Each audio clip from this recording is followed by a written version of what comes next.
Where you get it from you? I don't know, man. I know I used to get games from Picard. Because no, I usually get everything. So when I download shit, I get like I buy like the Oh, the whole package. yeah. I have to delete some stuff. I don't got a lot of space in mine. You take the shit like big game.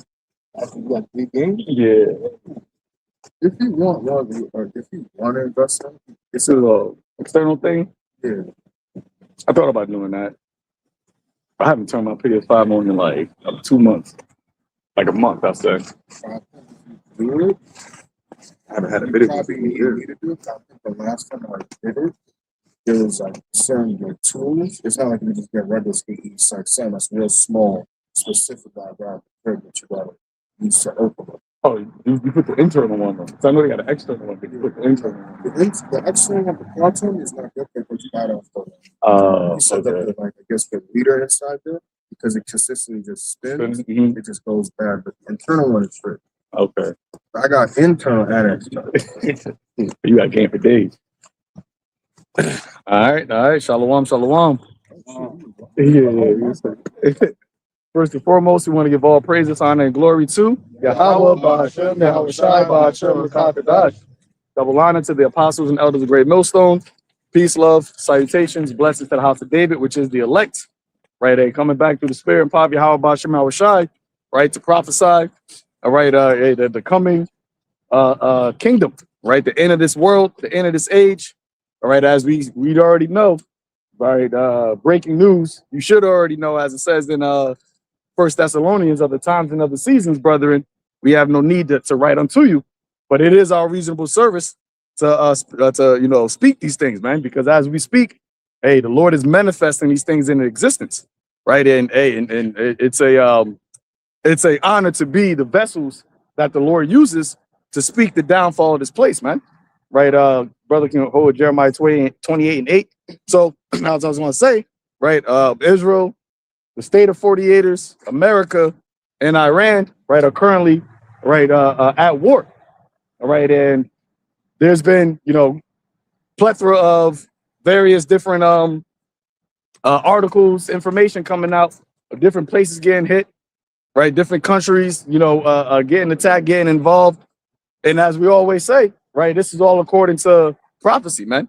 Right, this all leads up into right that great war, right, the war of Armageddon, the valley of Jehoshaphat, right, and ultimately the return of Yahawashi, because the scripture speaks about how the Lord is going to return, right, and also fight in this third world war, which he is going to be the victor, right? It's not going to be any nations that you see currently, right, fighting that is going to win this this war, man. This war is the war to end all wars, right? And as it is written, the Lord is going to return and fight as well with the host of angels and deliver his elect, right, from Babylon the Great, because America is going to be destroyed by thermonuclear fire, right? By way of Russia, by way of China and its allies, man. So as what we're seeing is only just prophecy coming to pass. Brother Oscar hold Ezekiel 12, but whoever got Jeremiah. Got it. Jeremiah 28, verse 8. The prophets that have been before me and before thee of old prophesied both against many countries and against great kingdoms, of war and of evil and of pestilence. There you go. So this is what the duty of the prophets are, man.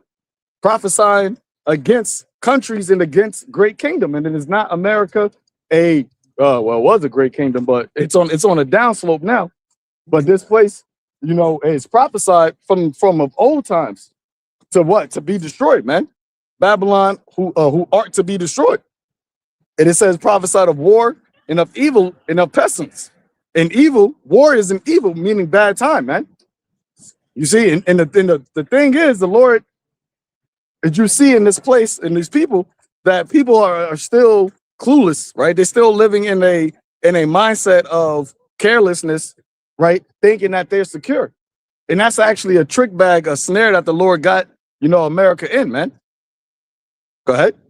I think that was it on that. Ezekiel 12? Yep. Ezekiel 12 and 26. Again, the word of Yahweh came to me, saying, Son of man, behold, they of the house of Israel say, the vision that he seeth is for many days to come. And he prophesieth of the times that are far off. Yeah. See, and that's how, starting with our elders and apostles, that's how a lot of, scoffers, right, were the mindset that they were in, that the things that were being spoken about, because they wasn't happening right in your face, they were saying that, oh, these things is for days. It's not going to happen in our lifetime, right? Where you're not going to see this, right? Y'all keep talking about this, but nothing's happening. But the Lord has everything for an appointed time, as the scripture says, right? In the end, the vision shall speak. And now we're living in a time where the literal words are speaking, man. That's why it's not really about breaking down, things anymore, right? We just go into current events, and it's exactly how the Lord had it lined up. So you can't really scoff at what, at these prophecies anymore. You're in it. You're living it. You are a part of the manifestation of these words, these prophecies. Go ahead. Therefore, saying to them, thus saith the Lord Yahweh, there shall none of my words be prolonged anymore, but the word which I have spoken shall be done, saith the Lord Yahweh. So the scriptures, the Lord said that the words is not going to be prolonged. It's not going to be to where you can say, oh, this is taken for a long time. What's that, 2 Peter, right? You're not going to be able to say, oh, God been saying this. Because now you're at war. And you had Trump say, he did a speech and said there may be some casualties of the U.S., meaning that they know, right, what this war is about to really escalate to. They know what this is going to escalate to. Hey, remember, right?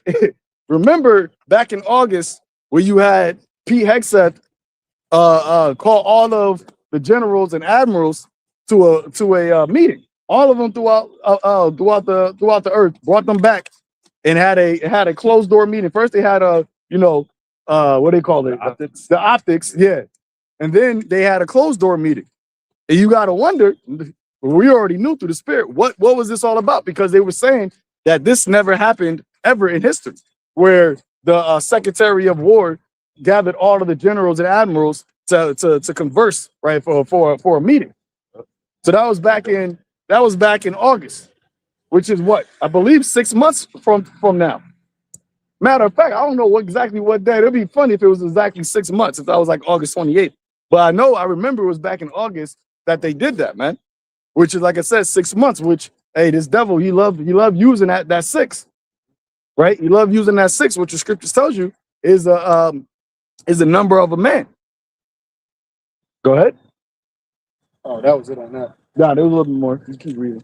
Keep reading to 13. Yeah. Oh no. So I could jump up. Yeah. Okay, Yep. I got you. The effect of every vision. Yeah. Ezekiel 12:21. And the word of Yahweh came unto me, saying, Son of man, what is that proverb that ye have in the land of Israel, saying the days are prolonged and every vision faileth? Yeah, and that's the mindset of scoffers. Well, that was right. The old mindset of scoffers, thinking that what we were saying, which is really the words of the Lord. See, this is why you can't look at what the prophets are saying as if it's their words. Yes, I'm going to say, bro. No, I was gonna say it was on just to what you was mentioning. It happened on September 30th. I'm about to say it was in September. September? I was about to say September. Salakia. I mean, Yeah. The count is almost. It's almost 6 months. But regardless, he might have announced it back in August. I think that might have been what happened. Might have announced it in August. You see? But run that back. And the word of Yahweh came unto me, saying, Son of man, what is that proverb that ye have in the land of Israel, saying the days are prolonged and every vision faileth? Tell them, therefore, thus saith the Lord Yahweh, I will make this proverb to cease, and they shall no more use it as a proverb in Israel. There you go. So you can no longer think that what we've been speaking through the Spirit, right? What's the Lord has proclaimed is not going to happen, because it is happening. Like how you said with your boy, right? He said what? It's not happening. You was like, what you gonna do when it don't happen? yeah, what you gonna do? And you got people that had that mindset. What you gonna do when it's not, war doesn't happen? It's already happened, right? You're living it. It's current event news. Or when it talks about, you know, the economy collapsing, right? The digital system being built, all that's happening right in front of your eyes, man. But a lot of people are just what? They're docile. They're in a deep sleep. Gross darkness covers the people. Mm-hmm. What happened? I was saying about the tag on the board earlier. They said it's not gonna happen. Oh, yeah. Hey, but that's the thing, though. You know, you have people that were in the truth that lost patience. Okay, they lost patience because it didn't happen when they wanted it to happen. Where's that back in Luke, where the Lord said that the slothful servant said, "What, my Lord delayeth his coming?" This is why patience is a virtue, man, as they say. As even YAHAWASHI said, in your patience possess your souls, man. Because the Lord is not going to, for the elect, he said, I would not frustrate the patience of the saints. So he's going to give us the necessary patience and the necessary endurance, perseverance to wait. And yeah, we get, you know, antsy, and there's times where we, you know, asking the Lord to hurry up. But that's the spirit you're supposed to be in, man, hastening the covenant. Right? I believe in Psalms it talks about one of the Psalms was basically saying, how long shall you let the wicked endure, man? But when we see things as we see today, see, everybody, it's all about vantage points, man. When you of this world and you see something like this, it's to you, it's negative. You know, it's scary, it's bad news. But for us, this is just a leap for the elect, man, going toward what? The salvation kingdom. So we're rejoicing in these things, man. Yep. Oh, yeah, you got it. Psalms 37:7. Rest in the Lord and wait patiently for him. Fret not thyself because of him who prospereth in his way, because of the man who bringeth wicked devices to pass. Yep. So we're not fret because of this devil, man. See, we already know the end game. We already know how the movie ends. So although the Lord has it to where, because I was talking to brothers earlier, it seems as though like everybody's going against Iran, right? Everybody is condemning Iran, when America in the 40 years is the one who struck first. So the world is condemning Iran for striking the different Arab countries, which they're striking the basis of America, right? But the movie ends where everybody turns on America. Now, when people look at that, they're not able to see how that's going to happen. But the Lord that's why he's the mastermind of these things, man. And at the end of the day, all you got to do is trust in the word of the Lord. And the only ones that's going to do that is who? The elect. Want to say something? I was gonna say, that's based on what you just said. That's what makes it a good like story. You have those plot twists that nobody sees coming. Right now, we see it coming because we have the director's cut. But like the Zaquan said, you know, nobody, just like this war that's going on, you know, a lot of people don't even know what's going on. Like right now, this very moment, they have no clue what's going on. And if they heard the slightest hint of it, in their mind, it's just some politics going on in the Middle East. It's just like, oh, didn't they do that to some like Afghanistan or Iraq at some time? So they just think of it like, oh, it's just another one of those things that U.S. does when they go and bomb some other country, and then that's it. But that's because they don't actually realize the Lord has put that veil upon them, so they don't actually realize that this is different, and that this is going to be the war that leads to them being touched here on the soils of Babylon. You know, so just like the Zaquan was saying, the Lord does it in a way where you can't see it happening. Only if, except you're looking through the lens of prophecy, you'll think, no, that's impossible. You know, the UK just said they came out and said that, you know, they're joining forces with basically joining the war against Iran. And what they're doing is they have declared war, but they're just not calling it outright war, because they know once they say that, it just makes it feel more real for people's minds about World War III. They're calling it, I forgot what Trump said it was. Major operations. Yeah, major operations in there. Now, you moved all your troops and artillery over there in anticipation of a long-lasting, bombing campaign. You got other nations joining in there, which is the fulfillment of prophecy about the least of the flock, drawing them out. All right. I think Canada came out in support. I think it was Australia or Austria, one of those countries also came out in support of what Babylon did. But when Russia and China and the rest of those nations start getting involved, people are going to start taking it more seriously. You know, but that's according to biblical prophecy anyway. Brother got it. I'm about to say, I got the piece because they said a few days ago before this happened, they said 1/3 of the U.S. Navy is over there in that area for that what's going on right now. So you got to wonder, like 1/3, you know, that's a nice fraction. Hey, well, the Lord said that I will remove far from you the northern army and drive them into a land barren and desolate. So where did the majority of the U.S. forces go? They ain't take them to Antarctica. Yes, sir. All right. I just got the book of Obadiah, chapter 1, verse 15, and it reads, "For the day of the Lord is near upon all the heathen.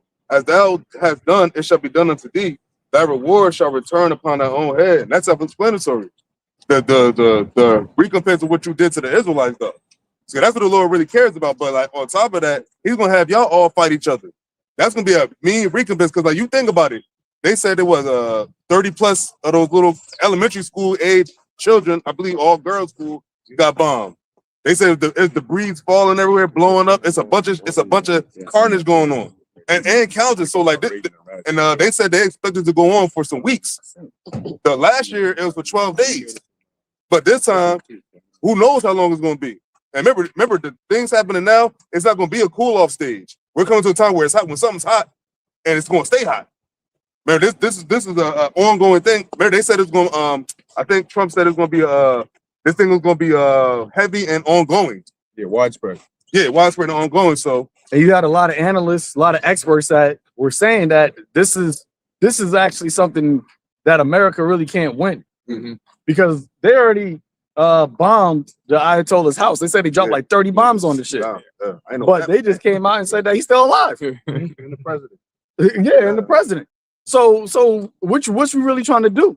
And they were saying that how America doesn't have escalatory advantage over there. Like the first strikes was probably going to be the hardest strikes that they could do. Right. And that's why they were saying like how they wanted to, something they wanted to make quick. Yeah. So they was going to come out with full force quick. It's like a boxer where you just come out swinging haymakers. If you don't drop them within that first 30 seconds, you gassed out. and the Iranians said that they're in it for the long haul because they're fighting. They were saying that they're fighting for survival. And when you fight for survival, there's no hold bars. Right, pushing the corner. Existential, right. They were saying how the first waves of strikes that Iran did was to knock out the radars. Because they said that later, the missiles that they're going to drop, it's going to be something that you never seen. And your radars ain't going to be able to catch it because you don't got no radars. One of the guys said that they're going to, America and the Israelis, they're going to hit them with something that they're going to remember forever. So, hey, where's that in second Esdras? The Carmanians raging in wrath, man. Because the way that it was playing out, and I sent it to brothers, the mediator of the talks, which was the Oman's foreign minister, he was basically saying that Iran, they were ready to capitulate. They were ready to give up their nuclear weapon. They said the magic 7 words multiple times. So what does it have to do? And then Trump just said, literally, I just got this text. Trump just said, "Oh, we were very close to a deal, but at the last minute, Iran backed out." But you know, they said that they had already planned this attack a month ago, and the date for when they were going to do it was set weeks ago. So how are you close to a deal when Iran backed out? Yep. And that's the things that's what's going to get this devil in the quagmire, as they like to use. Because you are really being exposed for being hypocritical. You're being exposed for lying, for being blatantly deceptive, and nobody's really believing the rhetoric anymore. You see? And that is going to turn ultimately to Ezekiel the 38th chapter. So it says Netanyahu flat. He's going to Europe now. His plane is called Wings of Zion. He's probably thinking of Revelation 12 that she was given wings of an eagle. Going to the wilderness. Yeah. Yes, sir. Go ahead, bro. Psalms 55 and 20. He hath put forth his hands against such as be at peace with him. He hath broken his covenant. You got it. So yeah, that's just like you said. You know, he come through as though he's dealing well with you. He doesn't negotiate in good faith. You know, if you negotiate in good faith, that means you sincerely come to the table and say, I want to get a deal done. I want to make this happen. But he already knows what he's going to go and do. He already got the gun cocked, you know, the sword drawn. He's ready to go.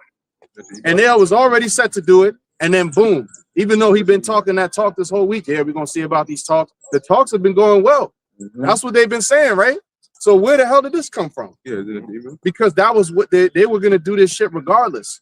And like you said, Iran was bending the knee in a sense. Like, listen, we're going to get rid of our nuclear. But they didn't want to be the first one to strike because then they'll look bad on the world stage.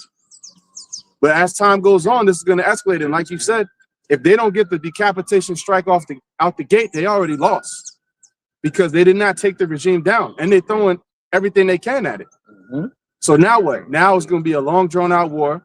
American servicemen are going to die, okay? There's going to be a lot of bloodshed on both sides. But if you don't take Iran down, it's a loss at the end of the day. So that's really the beginning of the end of Nero's presidency, unless he pulls some shit out his ass to prolong his shit. But they talking about him being in peace over this, man. You know, because you're supposed to have a congressional authority to go to war.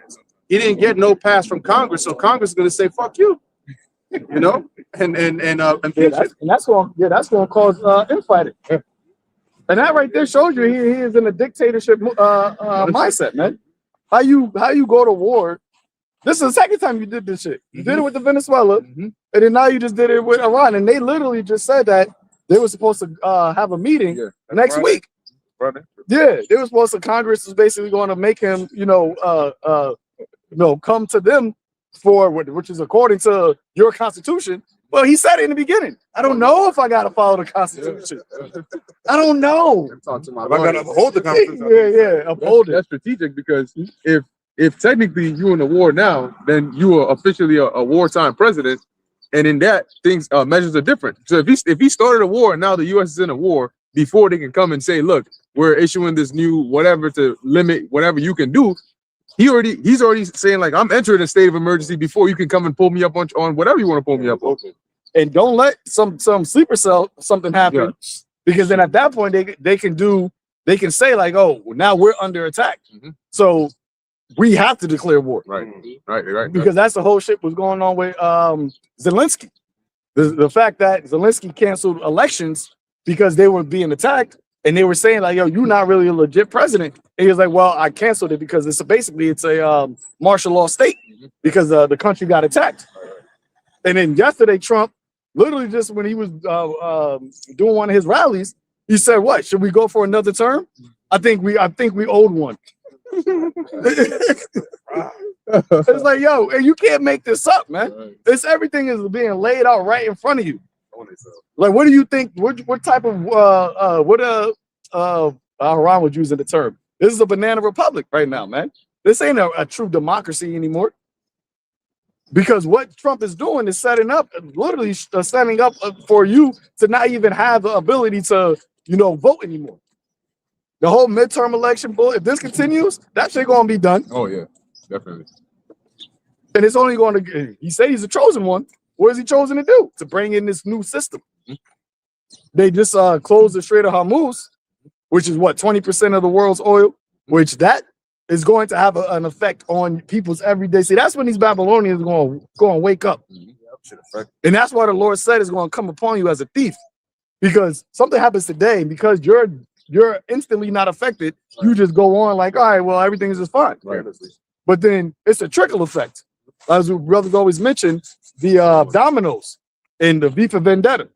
Eventually, that last domino falls, which has got thousands in between because of that first domino. But once that first domino hits, you best believe that last domino gonna fall. Wait till it hits on Monday on the markets. Yep. Oh man, people gonna be out tonight, just going to get it fucked up like any other weekend. Well, yesterday Bitcoin was dropping sharply when they heard the blast. I woke you up with that, so Late night oil. Yeah, this is, I looked it up on Google. It's called the domino effect. It says the domino effect is a culminative chain reaction where one initial event triggers a series of similar, related, or connected events. And you know what, Slock, based on what you just said, a lot of people don't realize that vocab, that vocabulary right there. That's stress. I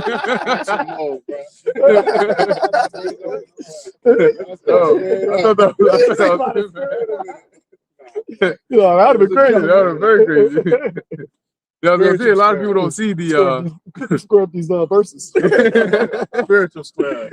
they don't see the connection, but the faster the war front moves, the faster the MOTB is gonna move. That's right. Because we know that has to happen first, and it tells you that when you read in Revelation 16, the sequence of events, it mentions the grievous sore upon those that took the mark, and then it goes into the Euphrates drying up and the way of the kings being made for World War III. So that sea hip, is going to be fast, because a war like that, it's only a matter of time before it escalates. Because the thing is, like, you got Russia and Ukraine, right? They've been going at it for years, but that's two parties right there. When you have a world war on this scale, where conventional warfare or sending your troops in is just like the appetizer, ultimately what they're going to do is they're going to start to use their actual weapons for war.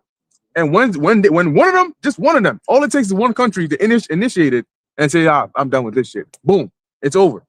So that hour of temptation is going to be fast. All right, it's not going to be years. It's going to be intense and fast. Yep. But we was talking on the web. Me and brother was talking. It was like, yo, with the war stuff, how brothers, watch videos and say all we need is the MOTB, because it's all gonna be happening on a simultaneous thing. It's not gonna be like the wars, the rumors of wars, and then we chilling for a couple years, then motherfucking, then they brought the shit. No, it's all people have to see it already, but we're waiting for them to bring that reason to bring it to the masses, and it might just have to be with this war, something to include this war, or something involving whatever's going on with what they're doing. Right. You know what I'm saying? Because war brings economic downturn. War, the bankers war. That's what happens when you go to war. You have an economic downturn. So if you have an economic downturn, if the oil spikes, right, you already have gold spiking, and they already tell you when gold spikes, it's because investors are doing what? They're trying to move into a safe haven, right? Because regular equity markets, right, and your bonds and stocks, people don't. That's volatile during a war, right? So you go to what was always a #1 commodity, gold and silver. And why you think the Lord said it in the scriptures, your gold and silver are not going to save you. He bringing it all, so he's circling all back around, man. It's coming all back into fruition. You see? What you got, bro? You got you have some, oh yeah, my bad. Oh, yeah, you have some. So again, the domino effect is a culminative chain of reaction where one initial event triggers a series of similar, related, or connected events, often leading to significant, unintended, or even catastrophic consequences. Yep. Significant and catastrophic. And that's why the Lord said that you got to be stay upon your watchtower, man. Because how the prophecy process works is it says what, and it shall come to pass, right? And it was fulfilled. But it takes events to lead up to that point where it's fulfilled. Right. America, you aren't going to just wake up and then America is just bombed. No, there's going to be a whole history behind it. Right. There was a whole history behind us being delivered out of Egypt. It wasn't just the night of the Passover. Right. You see? But what people are not doing is they're not paying attention because they're asleep. That's why the scripture says, be sober, be vigilant. Sober meaning what? Being of a serious mindset, man. Right. Being watching, vigilant, it says give strict attention to. Here it is, you got people, and I got to use it, people over here taking pictures of this snowman, but if they were actually really listening and looking, they'll realize that, and it's funny because they're taking pictures of something that is actually dying. It's melting right before your eyes. But because it's still there, because it still has an allure of, oh, this looks cool, then it's like, oh, let me take a picture of it. But it's actually melting right before you, and that's what the Lord's doing with Babylon. This place is going down right before your eyes, but you're still over here, this is nice, blah, blah, blah, blah. America's a snowman. Wasn't that a meme? Wasn't it a meme? It was like, the shit was on fire behind them, and people had their phones holding their selfies. It was like yep. Yeah. Yep. I think they asked AI to make a image of the end of the world, Yeah, that's what it was. and it had people half melted, but taking taking fucking selfies. Because that's the mindset of people. But it said in the latter day, people should be lovers of themselves. Right. In the days of Noah. Like in Psalms 55:21, the words of his mouth were smoother than butter, but war was in his heart. His words was, and that's what Trump's talking about. He's a peace president. This nigga called I ended. Why do you think he keeps saying that? I ended not 7, 8 wars. He's saying that's a repetition. You say something enough times, Right. you try to make it believable, make people believe it. You know, I'm the peace president. I'm the peace president. But here it is. You starting the war that's about to bring complete destruction. Russian, what's his name? Dmitry Medvedev. He said the peacekeepers at it again. Yep. The Lord say he's making this devil a gazing stock, man. They're seeing your true colors. You're the hammer of the earth. You're the problem. And it's really at the behest of who? The 48ers. Right. It's really them, and they already got a stain on them. People are already hating on them for what they've been doing, and this just keep coming out more and more. But that's what this devil does. He's not going to just sit back and say, you know what, I got to reflect on my actions. I got to take it. No, he said, no, I'm going to kill people. Yep. Is that not what Cain did? Right. When the Lord rebuked Cain, he didn't say, let me sit and reflect. That's something a righteous person would do. They would reflect take accountability. But instead, Cain, what? He got rough. They said, no, I'm gonna kill this guy now. Yep. Hey, they ain't even worse. And that's how Esau's moving. Now I'm going to war. Now I'm about to just do complete bloodshed. Back against the wall. Because you're being exposed. Roth is an Amalek name too. Yeah, Rothschild. Rothskin. Yeah. But back in Psalms 55:21, the words of his mouth were smoother than butter, but war was in his heart. His words were softer than that's exactly what you see them doing. Based on what they came out and said about how they had planned this attack months ago or weeks ago, it tells you that when they were outwardly talking about, oh, we're trying to make a deal, they never had any intention of making a deal. Nope. That was smoother than butter. It was to try and slip past your mental defenses, right? So you can think, oh, you know what? Maybe we can actually make this work. No, they had already decided a long time ago, and it's no wonder that the files came out around this time. And you more than likely had Amalek behind it, using that as a means to force their ass. Like, yo, you better move. You know, we know we got some more stuff. Yeah, exactly. We're gonna make you do it if you don't do it. And that's why the scripture explicitly mentioned that the least of the flock drew them out. Because see, the Babylon, right? The rulers of Babylon, they're Edomites too, but it's Amalek, okay, the first of the nations. They're the ones who are gonna draw out everybody, which we're seeing now. They have that relentless, demonic mindset that we just and there's a spirit on them to do it. But you know what? It's for an agenda, right? And that goes back to the plan for 3 world wars. The agenda. Why is it that they're not attacking any other country? Okay, but the conflict you're seeing is between the political Zionists and the Arab world. That is how it was set up to be. Okay, that's the opposition. And then quote unquote coincidentally, you got a so-called Islamic what's his name? Mayor. Okay. So there's a lot going on. Yeah, Mamdani, madman. Mm-hmm. Yep. Man, you got it, bro. And it reads, his words were softer than oil, yet were they drawn swords. Yep. So that whole rhetoric of oh yeah, we want peace, we want to do this through diplomacy. You got JD Vance saying it, Mark Rubio, Trump. It was all bullshit. Yep. It was all bullshit, man. And if you actually paid attention, you would see it's bullshit. Because what did they say? It says his words were smoother than butter, but you were amassing the largest armada ever over there in the Middle East. Right.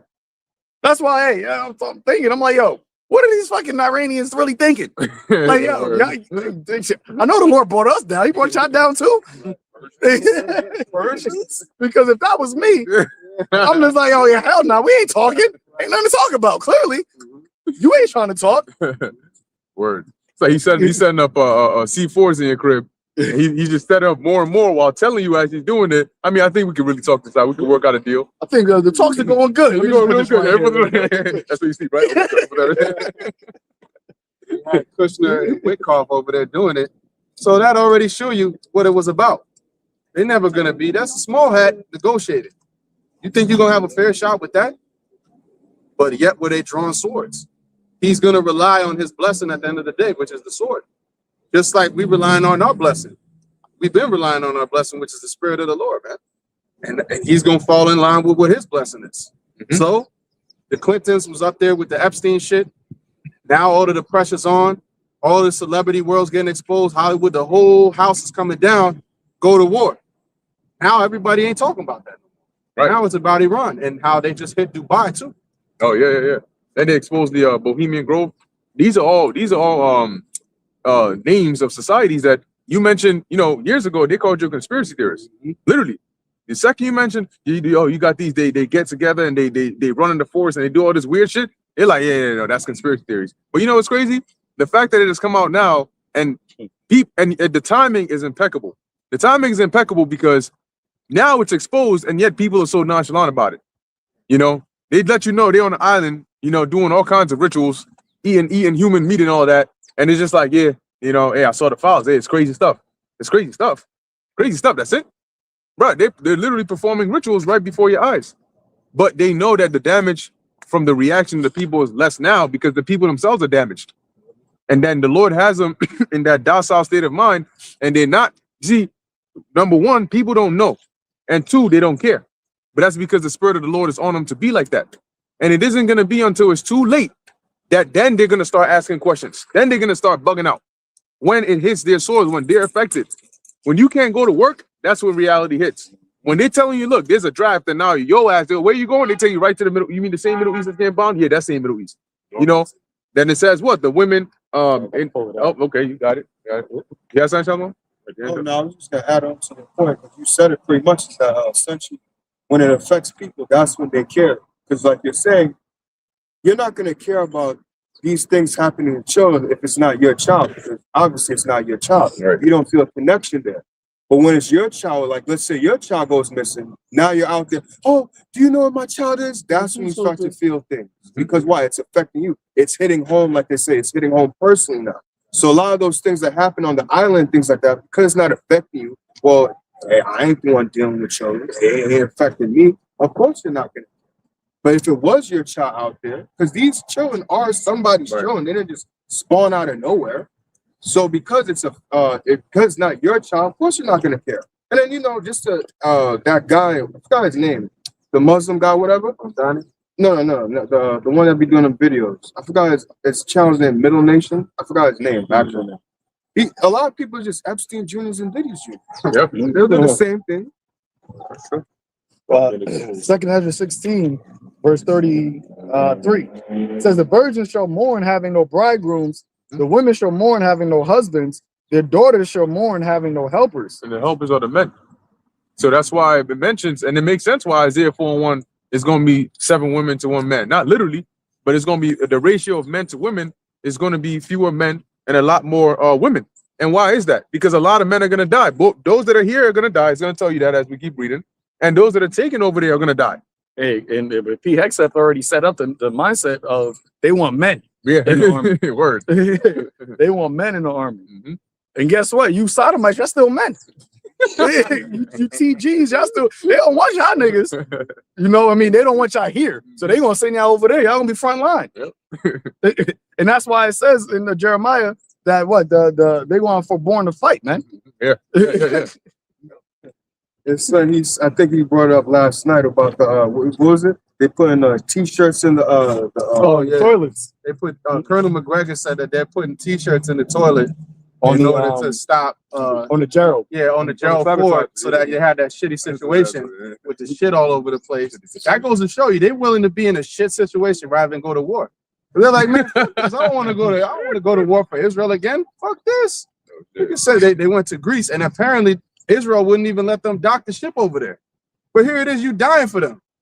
Like, yo, that's just showing you, like, yo, you're a fucking peasant to me. Now go to war and die. Wasn't it something? I don't know if the chick was in the Air Force but it was like two of them. It was getting reprimanded for not wanting to do something for Israel.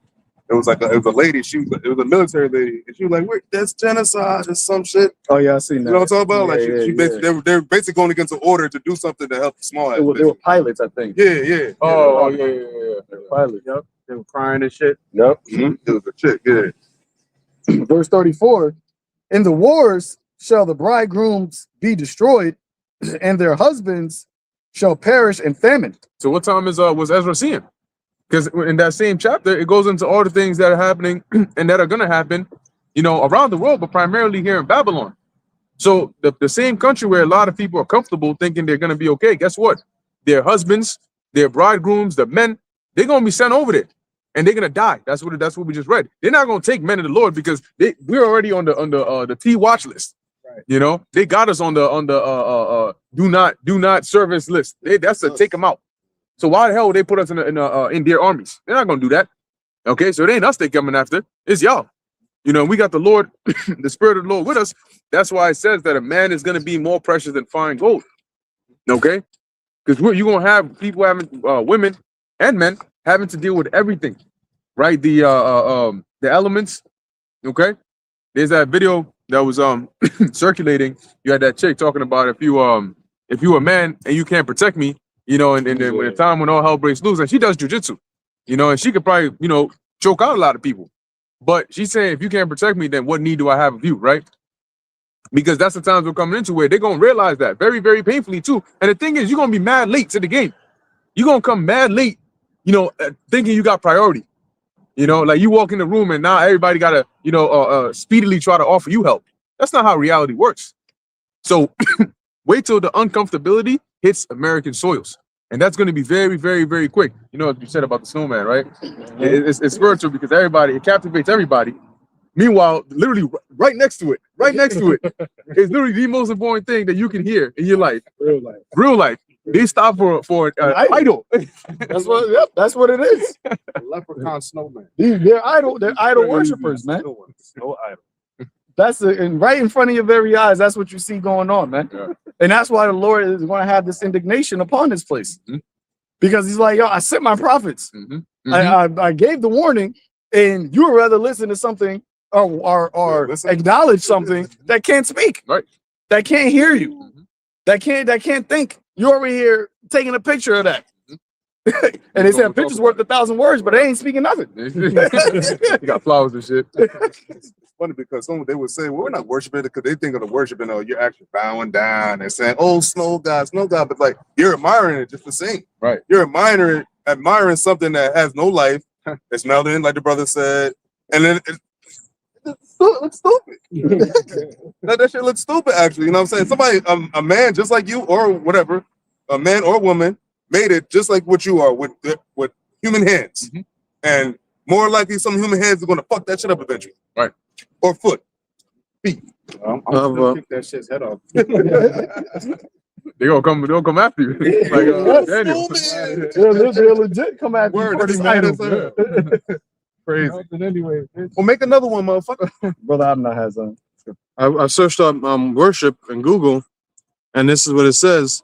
Worship is the act of showing profound reverence, adoration, and honor toward a divine being, deity, or sacred object, often involving personal devotion or common rituals. Mm-hmm. So yeah, worship is not just you bowing down, as the brother was saying. That's right. Yeah, so that's why when it mentions they that worship the beast, it's not like you gonna have to necessarily bend your knees and bow down to it. But like the brother just went into, because all those traits, the honor and the having in a certain esteem, is gonna cause you to want to follow whatever it tells you to do.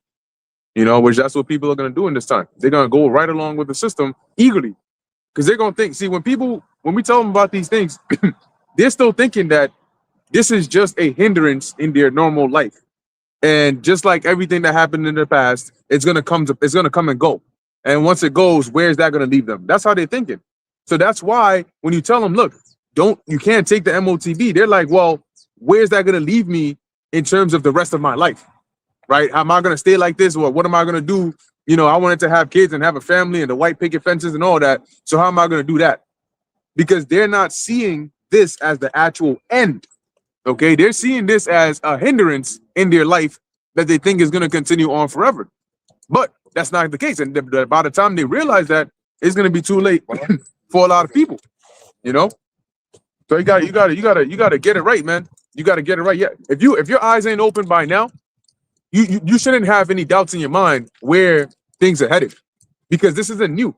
We were telling you this. We were telling you about this, starting with our elders and apostles for years at the time when Obama was president.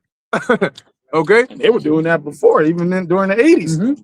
I mean, I was president, and we wasn't even born. Yeah, word. But that's why the scripture says, the Lord said, what? I will put this word in my mouth and write it, for they are faithful and true. See?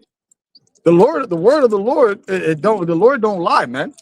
And that's why in Romans it said, let the Most High be true and every man a liar.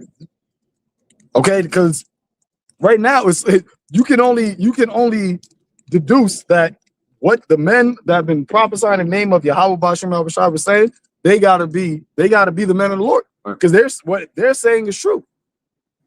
And that's why Trump said it. You know, there's prophets that say the world's going to end in the Middle East. You know that, right? And he goes and starts the end. Because in his mind, the pride has deceived him. He's trying to stop the world from ending, which is really his world, Esau's world. He's trying to stop his age from ending. So in their mind, they're thinking, we got to actually defeat the adversary. We got to take over. We got to take over these countries over here. Let the 48ers have all this land, like how Mike Huckabee said, so that we can stop and upset the prophecies and stop our age from ending. But all you're doing is falling right into that trap. You give me Jeremiah 50, where the scripture says that the Lord said what? That a snare has been laid for you, and you're caught. See, you're in a position right now that the only moves you can make is just toward your end. You can't go anywhere. I mean, it started all the way from the beginning, but especially ever since YAHAWASHI came on the scene, which is why when he was on the cross, he said it's finished, because that's that started the snowball. The snowball just started from there, and it was a time appointed where it was going to escalate to a point of your end. That's why the disciples, which became apostles, they were saying what? That was the end times, the end days. But now we're in the end of the end.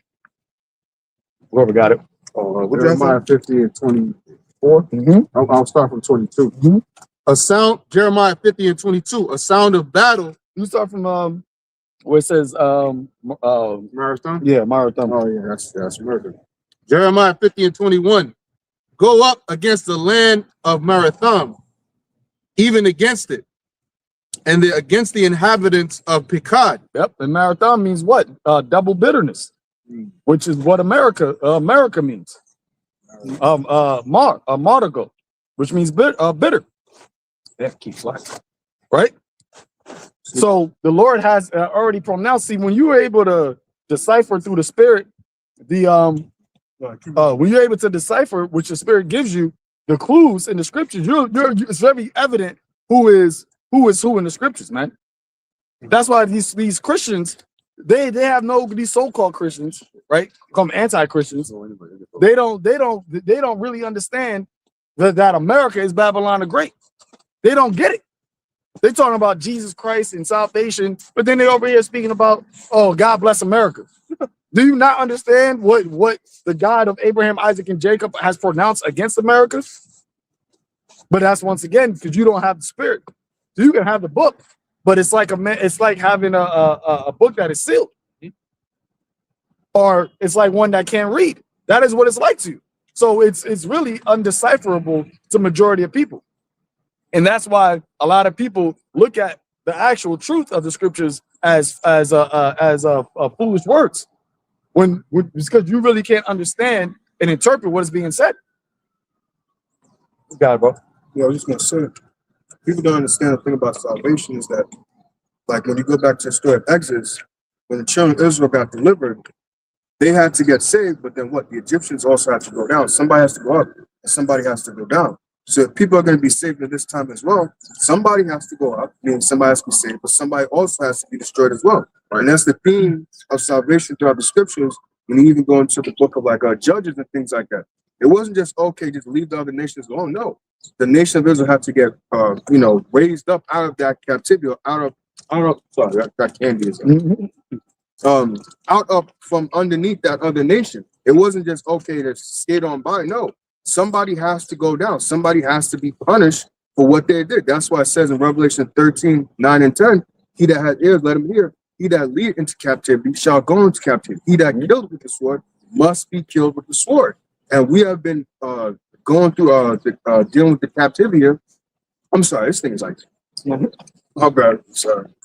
Having to deal with all the bullshit here in America, like the elder said, America meaning bitter. So what? Again, we're gonna have to get the sweet because we were dealing with the bitter, but then what? We're gonna have to get the sweet. But what? They had the sweet, so they're gonna have to get the bitter. That's just how it goes. There is no everything for everybody. That doesn't make any sense. Hey, did not YAHAWASHI say that the first shall be last and the last shall be first? Well, who's first right now? First of the nation. Yeah, who's the first of the nations? Well, there. Who got the fatness of the earth? And it said, So like, if you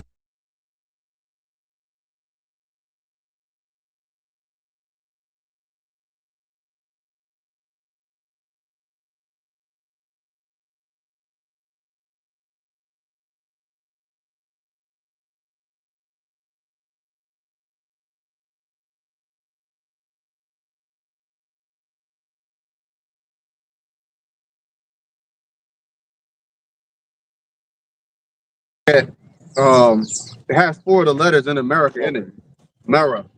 America, Marathon, MERA. There it is, 4 letters in the actual name America, just to show you that it is talking about America, Babylon the Great. hey, that's a what do they call it? A dark saying right there. You know, that's only the spirit. Damn, you just did it already.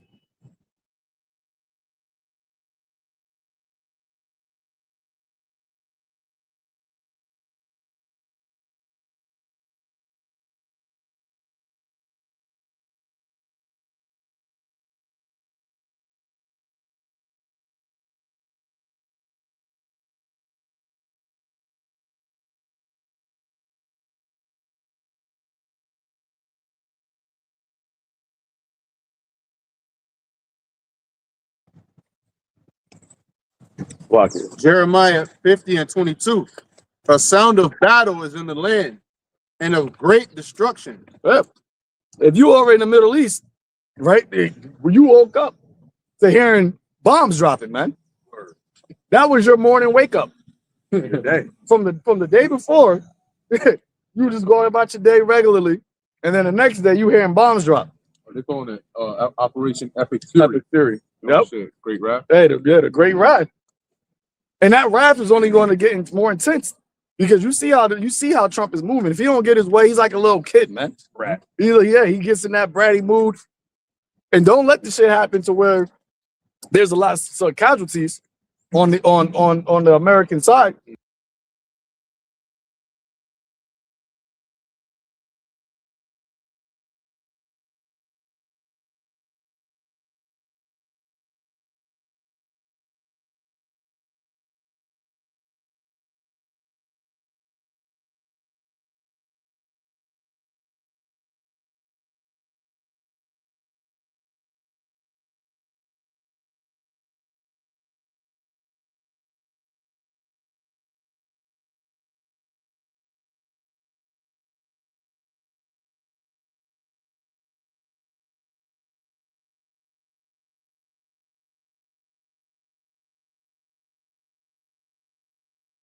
And Yahweh set a date for the attack on Iran weeks ago.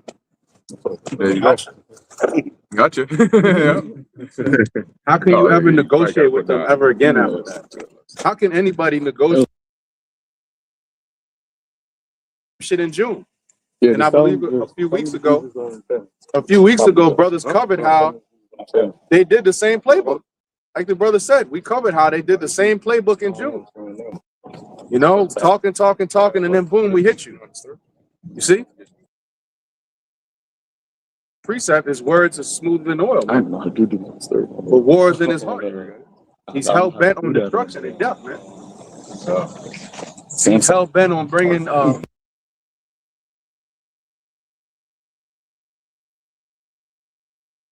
last night that I went into the word catalyst, and a catalyst is something that accelerates a reaction. Okay, a catalyst is something that precedes something else happening. And this is just going to accelerate the whole equation, the chemical reaction of prophecy. This is a catalyst to accelerate everything, man. Straw that broke the camel's back. Huh? So people just see events. We see prophecy. We see the Lord's hand doing it. That's the difference. That's why when we see it, we praise the Lord. People don't understand why. But people are dying like, yeah, but this is the Lord's will.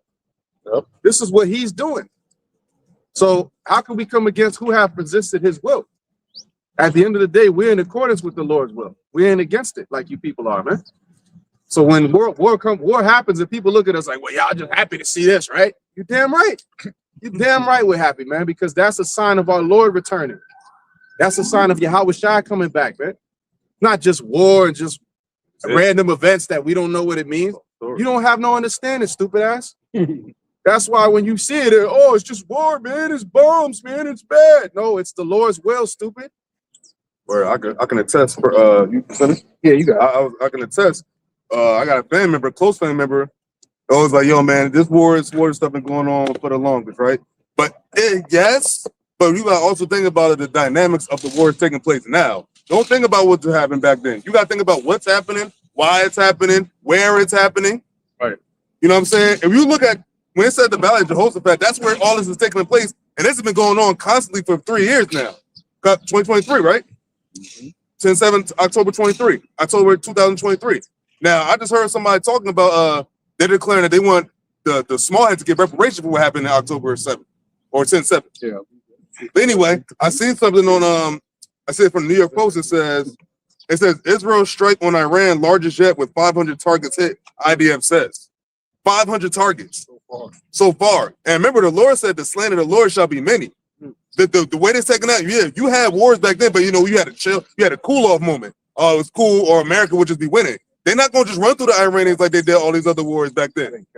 Like this whole thing with the nukes, the missiles, the wars and threats of wars. Not on top of that, but all the other things happening, the signs in the heavens, the signs in the earth, the uproars of the people, all this stuff is taking place on many parts of the earth right now. Same thing with Edris, so we're talking about uproars, uproars, sedition among men. We still got the shortages of food where people got to run up each other's houses. You got them, it's gonna be all anarchy in the streets where it's not gonna be how it is right now. People just walk in and just going about their regular life. It's gonna be to the point where like, yo, life has completely changed and it's getting traumatic. It's gonna be to the point where people gonna be like, oh damn, what the hell is going on? What's going on in the Middle East right now? That could come to America. Let's not forget the Pentagon put out to say that U.S. soil could be attacked. Right. And it's possible that some of these other adversaries have the means to do it. North Korea, Pakistan, and a couple others. I want to say China is in the mix. China just gave Iran that I forget what they call it. It starts with a D. They gave them someone said that shit can't be intercepted. So what if Iran laid that out with this time around? Remember, it's Saturday. It took place. We still got Sunday, Monday, Tuesday, Wednesday. The days gonna keep flowing, and it's gonna keep escalating. So we don't know when. Remember, it's 12 days last year. So after the 12th day this year, and it's still going crazy like this, we talk about, yo, another school was bombed. Or just like look what was happening in Palestine, that's going to be happening in Iran. And vice versa to the small hats. Hey, Netanyahu just said, right. And I quote, the operation will continue as long as necessary and calls for patience. Patience. So they're already in the mindset like, yeah, this ain't gonna be something that's just, you know, a quick, and quick and over, man. This is and eventually, remember, you got certain nations go to war. Other nations, especially Russia, China, they rely on Iran's oil for their economy, for their way to, you know, for their system to operate. So if this shit gets affected, what do you think they're going to do? They think they're just going to sit idly. They already let, you know, America take from Venezuela the oil from there. They're like, all right, now you're taking this oil. Like, no, okay, you might be attacking them, but you fucking us up. See that hurt, not the oil. China came out and said that. Yeah. So eventually, they're going to have to do some counter actions, right? Another one. And you have brother was talking about. It may not even be just something about missiles. Remember, you had the DHS say that there's 1,800 undocumented people over here that's from the Middle East that could be potential sleeper cells. 1,800. So what do you think? And that can they could use that number to lie, just do a false FLAG themselves. But it could actually very well be real sleeper cells here as well, because we coming into those times as well, man.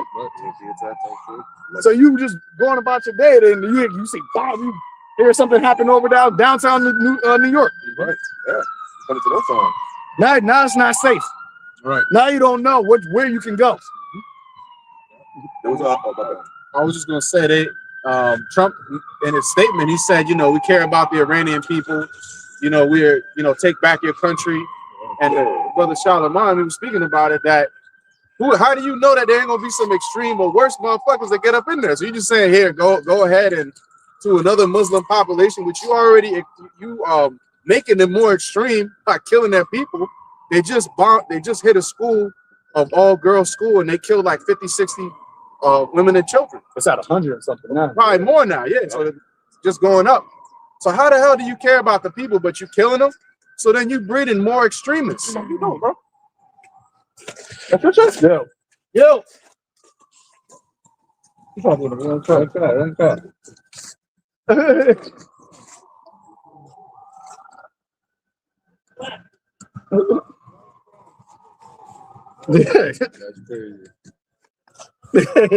be like, oh fuck. Yeah. It's a matter.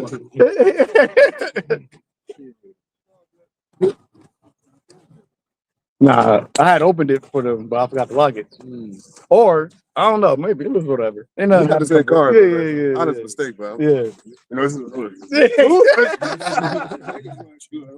I know he can't. Like, oh. Sorry, brother. He started throwing that brother out quick. Come on, brother.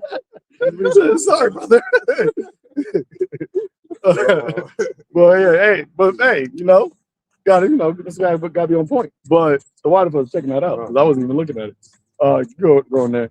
Jeremiah 50:23. How is the hammer of the whole earth cut asunder and broken? How has Babylon become a desolation among the nations? Yeah, because even in Revelation, it tells you how these nations wandered after the beast. And they looked at it like, who could make war with the beast? 40 years ago, this would be unheard of. Right? Because they said that Khamenei's been in power for 47 years. So I'm sure when they first got in power, they weren't thinking about, we're going to go to war with America. That 40 years ago, America was kind of at its heightened point militarily. But what ended up to happen? As time progressed, these weak nations are saying they're strong. They're now looking at it like, and America's getting weaker. You got a certain experts saying that America don't got enough actual missiles to go for a long war against them. The whole 12-day war stopped. It wasn't because of Iran. It was because of the 48ers. They called up America, was like, yo, we need y'all. The Iron Dome ain't so iron. it's a little clay. Dome. You see? And that was before when Iran said that we got more missiles than we had before. We got stronger ones now. So we'll see what takes place. But the thing is, we already know how it ends, man. And there may be, like a roller coaster times where lows, highs, but it's very uncanny the timing that it happened, because as we was talking about earlier, today was a 6 planet alignment, astronomical alignment, and then on Monday you got a blood moon, and then it's what, Mars, Iran goes into that. So they set all this up purposely, man. Yeah, they said they planned the date. They planned the date. And you already see back with Epstein how they get down. They do the rituals, but it's actually interesting that a couple of weeks ago, Iran did that protest where they made an effigy of what? Baal. Yeah. Oh yeah. And they burnt it up. Mhm. And they also had America, and they had the 48ers emblem on there. Sunny One, South. two, right? Yeah, the flag. And that's all spiritual, man, because that is what America represents, clearly. So now if we know that the elites of this world it goes into the left hand, right, and worshiping of these left-handed deities, and we know what the Lord says about these idols and the ones that worship them, what can we conclude? Now, the Iranians, they also worship idols. But when you go into Iran, they don't actually worship, besides the Mecca, they don't actually, it's actually forbidden for them to make physical idols. Images. They don't make physical idols, but they still worship a false god. Right. And that's why, when it all said and done, YAHAWASHI is going to enter into this world while this is fighting, to show there's only one God, the one and true living God. And we are his witnesses. That's what this is all about. He set us up to be his witnesses of the one and only true living God. The same thing during the time of Egypt. It was what? Their gods versus the God of Jacob, the God of Moses. And they came to find out, like, yeah, your guys ain't real. So you have to let us go. Yeah, I'm gonna say, because going back to the Iran thing, I think it was last year when they did the 12-day joint. I think they were saying, or around that time frame, they were saying that Iran has enough missiles to shoot missiles.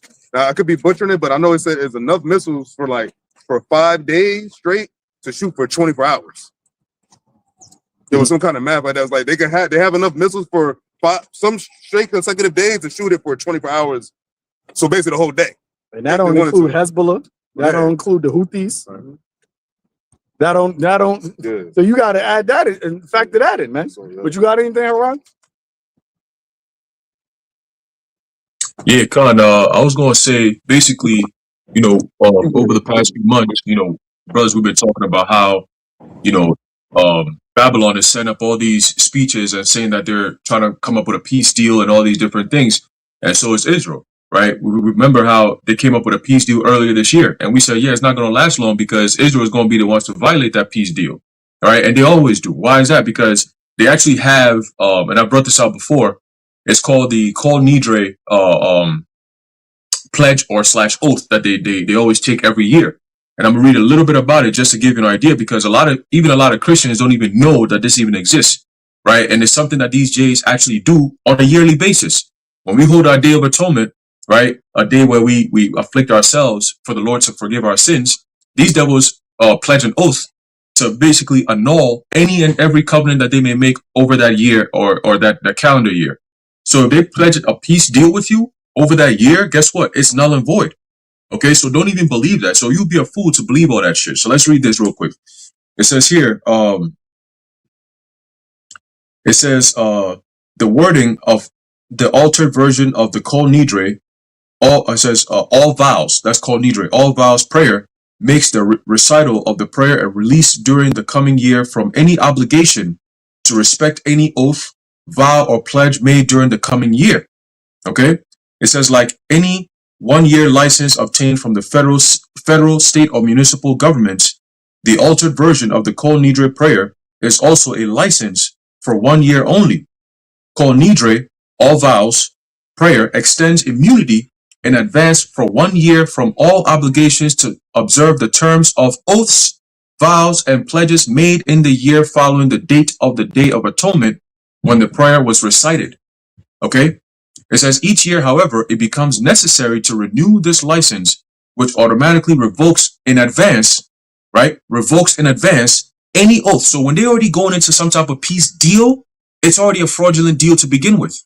So whoever is signing that deal along with these J's, you're already sabotaging yourself just off top. Okay, because they don't believe in that same deal that they're presenting to you. That's why brothers were saying earlier that they already had the date to strike already in advance, ready to go. Okay, so all this peace talk and stalling, and we're trying to, work with them, and all we ask is for them to stop, is to denuclearize and all this. That's just all smoke and mirrors. Okay, and the prophet's been warning you of these things. That listen, no matter what they say, how they say it, no matter what happens, Israel is going to bring Iran into the war, which is going to be the vortex to bring in all these major countries to assemble for World War III. We've been telling you that. and it's all biblical prophecy. Okay, so you're starting to see prophecy unfold day by day, but we giving you the inside scoop of these things as they happen. The things that's mostly kept secret for years, right? You look at America right now, 2026, about to be 250 years. That started back in 1776. And how did it happen? It happened through war. So here we go again. America going right back to her ways again. War, war, war.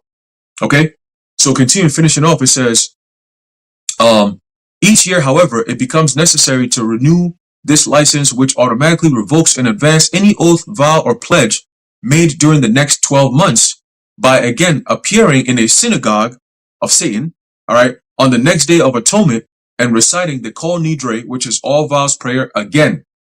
Okay, so this is all part of they go into the Talmud and all these different things. One day, you know, it's very disgusting, and you know, I don't want to go too much into that, but the Talmud is what they preach. That's what they observe. Okay, and it has nothing to do with Christianity or, you know, Judaism, as they say. When they say modern day Judaism, it's literally Talmudism. That's all it is. And until Christians, so-called Christians, wake up to that reality, you always going to be caught in that what they call disillusionment. All right, that's what Albert Pike called it. Okay, Christianity caught in a disillusionment, and that's what you're seeing now. You got all these high-level witches, Erica Kirk, and all these damn demons popping out preaching Christianity to you. Since when did they become Christians? Since when did DJ Trump become I'm the chosen one? You know, oh, God saved him from a bullet that almost crushed his ear. Like all this theatrics, man.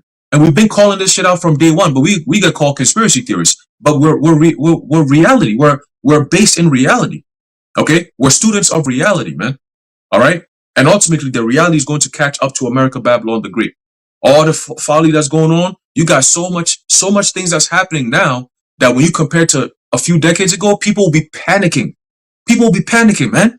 Your country is going to war, and it wasn't even declared by Congress. That's a problem, bro. Okay, and people are just going about like you got MAGA people. They're retreating their support, but at the same time, they're not vocalizing. They're not being vociferous. That's the word. Right? They're not vocalizing and yelling on the top of their lungs how they despise how the country is being run. All the promises that they were told is not what's happening, man. Okay? So when Trump goes on to gives you a State of the Union address and tells you how you're winning and you keep winning and you're gonna keep winning and I'm the president of peace, and then a few days later he goes and strikes Iran, what should that tell you?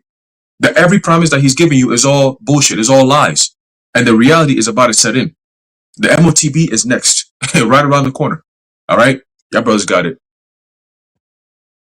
It says the Strait of Hormuz is affected more than oil and gas. Container ships carrying everything from PlayStations to furniture are also affected. Hapag-Lloyd has suspended voyages through the strait, and analyst Lars Jensen reports multiple ships pausing or turning back, confirmed by vessel tracking data. Let that go on for a minute. Yep. It says things are getting very real. See, guys, the brother just said, you know, we deal with reality because reality is according to the will of the Lord. Right. You see, you dealing with, you know, brother, get Job 11 and 18 or 18 and 11, that the hope of the wicked is like giving up on the ghost. Your hope, if it isn't entrenched in the word of the Lord, then it don't matter, man. Right. Nothing you want, or I hope they don't go. Not many people say, I hope they don't go to war. Well, guess what? What happens to that? What are you gonna say now? I hope it doesn't, you know, get too bad. It's just going. You gonna keep hoping for the wrong shit, Right. and everything we hoping for is happening. That's right. Because as the scripture says, conform and transform your mind into the perfect will of the Lord, man. Right. Blessed is he who delights in the will of the Lord. Our delight is in what the Lord wants, man. That's right. Because we know ultimately, as YAHAWASHI said, it is your Father's good pleasure to give you the kingdom. Well, how do we get the kingdom? These things have to happen. These things must needs be. And that's why, as a brother was mentioning before, where Roshi always talking about how we're happy, the scripture tells you that. When you start to see these things come to pass, to do what? Lift up your head, for your redemption draweth nigh. All of this means something. It's not like we're just cynical and we just want, you know, everything to carnage. Nah, there's a purpose for the carnage. There's a purpose for the devastation. It's like Apocalypse said, man. Through the ashes of this world, will rise a better one. And that's what has to happen.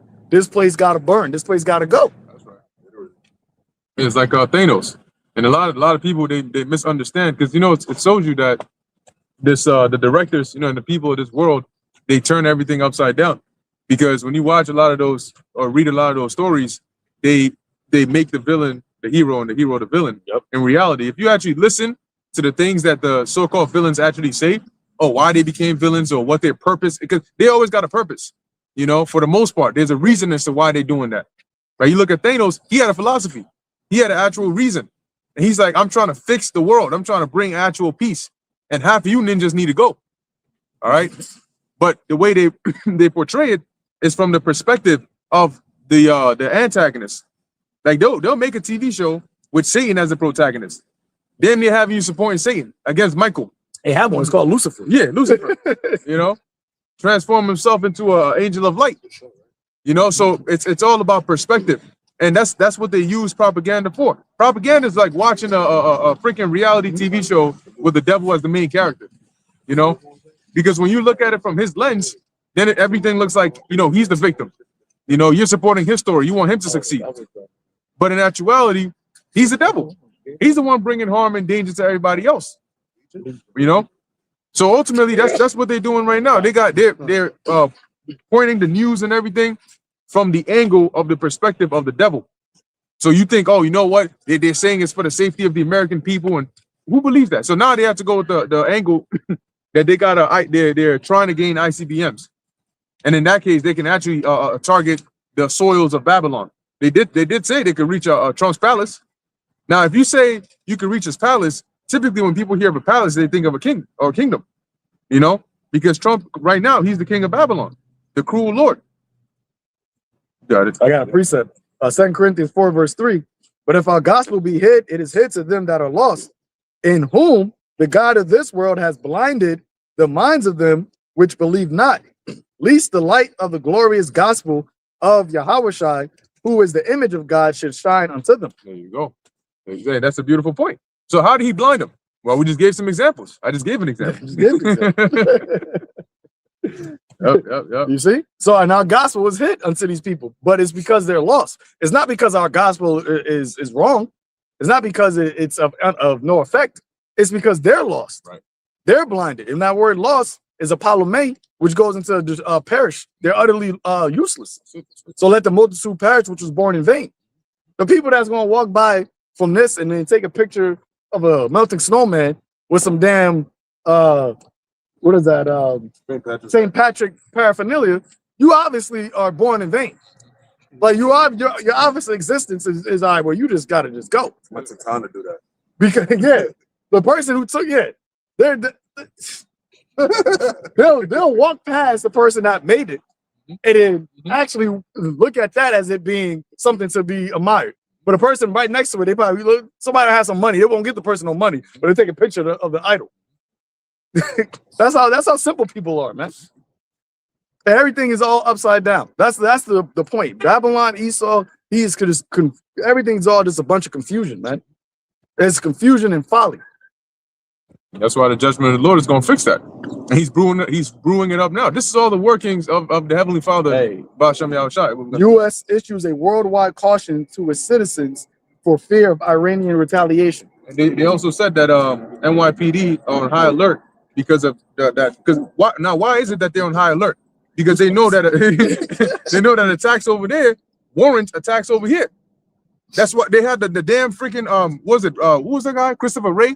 I see flashing red lights everywhere. Everywhere. That was 3 years ago. 3 years, and that's what they do. Oh, he said China was burrowed deeply into America's critical infrastructure. And China supporting who? And what is happening with the Iranian, all of that shit affects China. China needs that oil for them, especially them.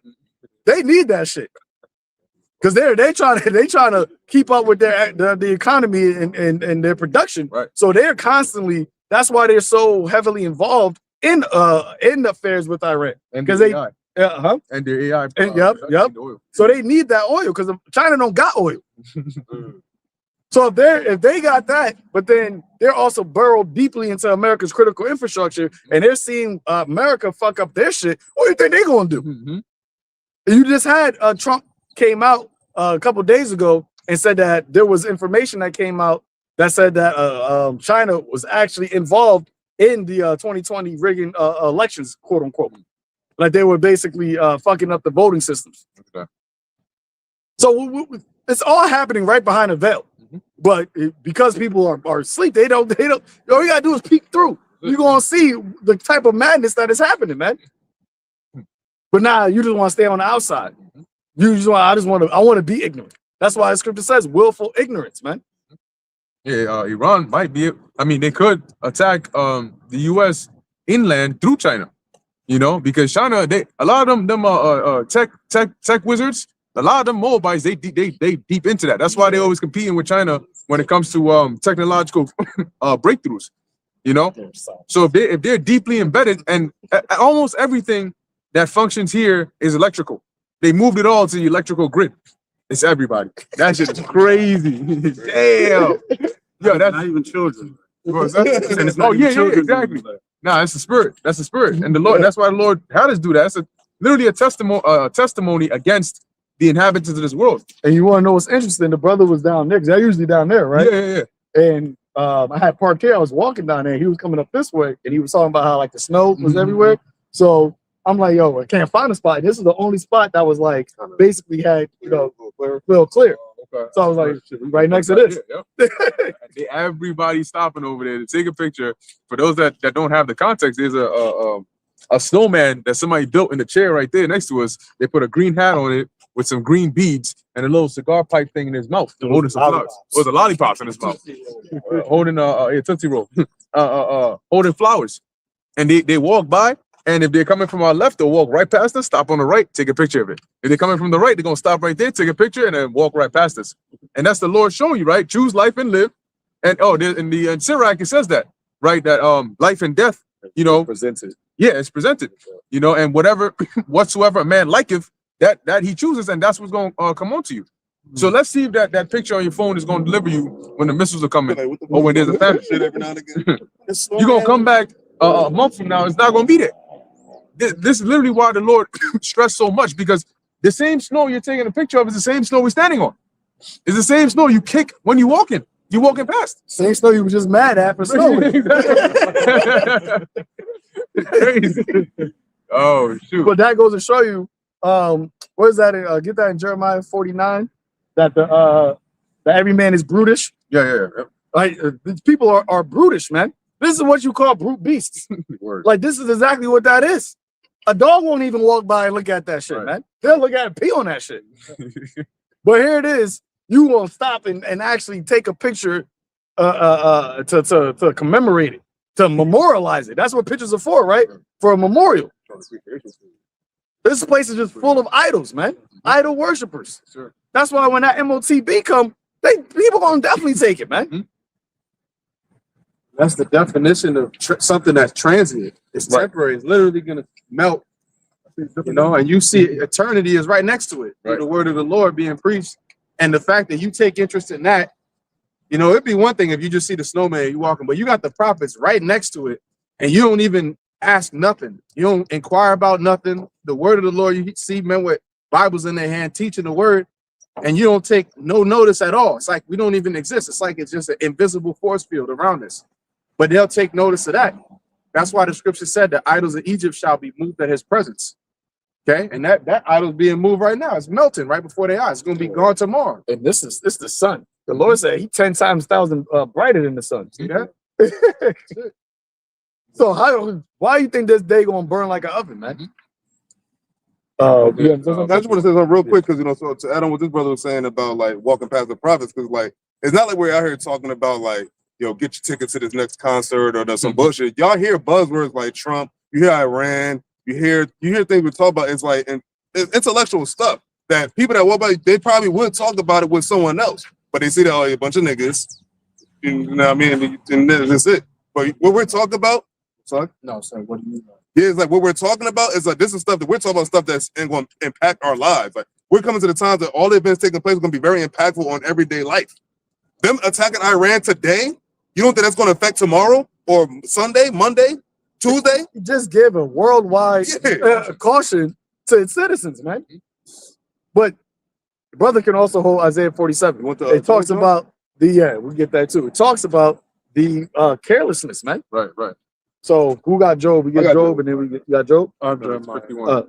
I got to show. Brutish. So we get Job, and then we get Jeremiah. So Job chapter 18, verse 11, and it reads, terror shall make him afraid on every side and shall drive him to his feet. Got mad. Yeah. I already did. Job chapter 18, verse 11, it says, terror shall make him afraid on every side. Probably 11, 18? Okay. Yeah. It's the last verse. Oh, last verse? Yeah. Well, Job 11 got 20 verses. So, yep, what's that one then? That one? Mm-hmm. All right, so Job chapter 11, verse 20, it reads, but the eyes of the wicked shall fail, and they shall not. 19? Mm-hmm. Job chapter 11, verse 19, it says, also thou shalt lie down, and none shall make thee afraid. Yea, many shall make suit unto thee. Mm-hmm. But the eyes of the wicked shall fail, and they shall not escape, and their hope shall be as the giving up of the spirit. See? So your eyes, which your word, the eyes is like basically you being able to see right in your future, man. Right, being able to see it far off. That's gonna fail. What you got thinking is gonna happen in the next coming years, it's not gonna work. That's in Ecclesiastes. It tells you that, right? That the windows of the eyes should be darkened. It's a dark future. It's a grim future when you got your president telling its citizens a caution. Yep. It's warning it out. This is the second month of the year. It's only been 2 months. It's only been 2 months. 2 months already. And you see what's already happening. It said in the second part, it said what? Right down the second part to that? Job chapter 11, verse 20 says, but the eyes of the wicked shall fail, and they shall not escape, and their hope shall be as giving up the ghost. It said they shall not escape. Right? When this destruction comes, and it's already forming, you're not going to be able to escape from it. Where are you going to go? We won't go. You think this is the safest place, but when there's no safety in the streets, when you got people ransacking, people going crazy, because Americans are already at the breaking point. It is right there. You already see the tensions boiling, and when it's a point where you can't get food readily available to you, when your prices of your oil, gas is $7-8. Your people are already upset about how high rent is, how much food costs.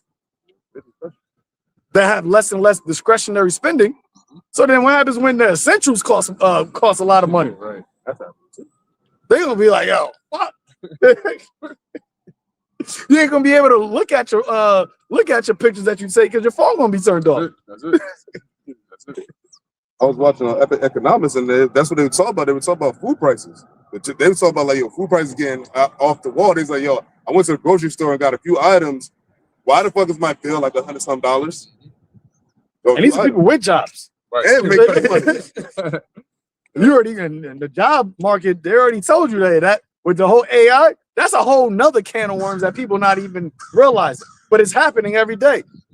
You just had Jack Dorsey, his company Block, they just laid off 48, I think it said 47% of the company of the employees. It said 6,000 people. Man. That's after Because they said, and it was and they said that that's going to be the new trend. Because before it was like just doing it in sections, laying off people, but it said that it actually is lowering morale amongst companies because people are always wondering when the next layoffs is going to come. all y'all. So he said, they were saying, the analyst was like, yeah, he's basically setting a new trend that's about to happen where they're just going to be laying off people in bulk.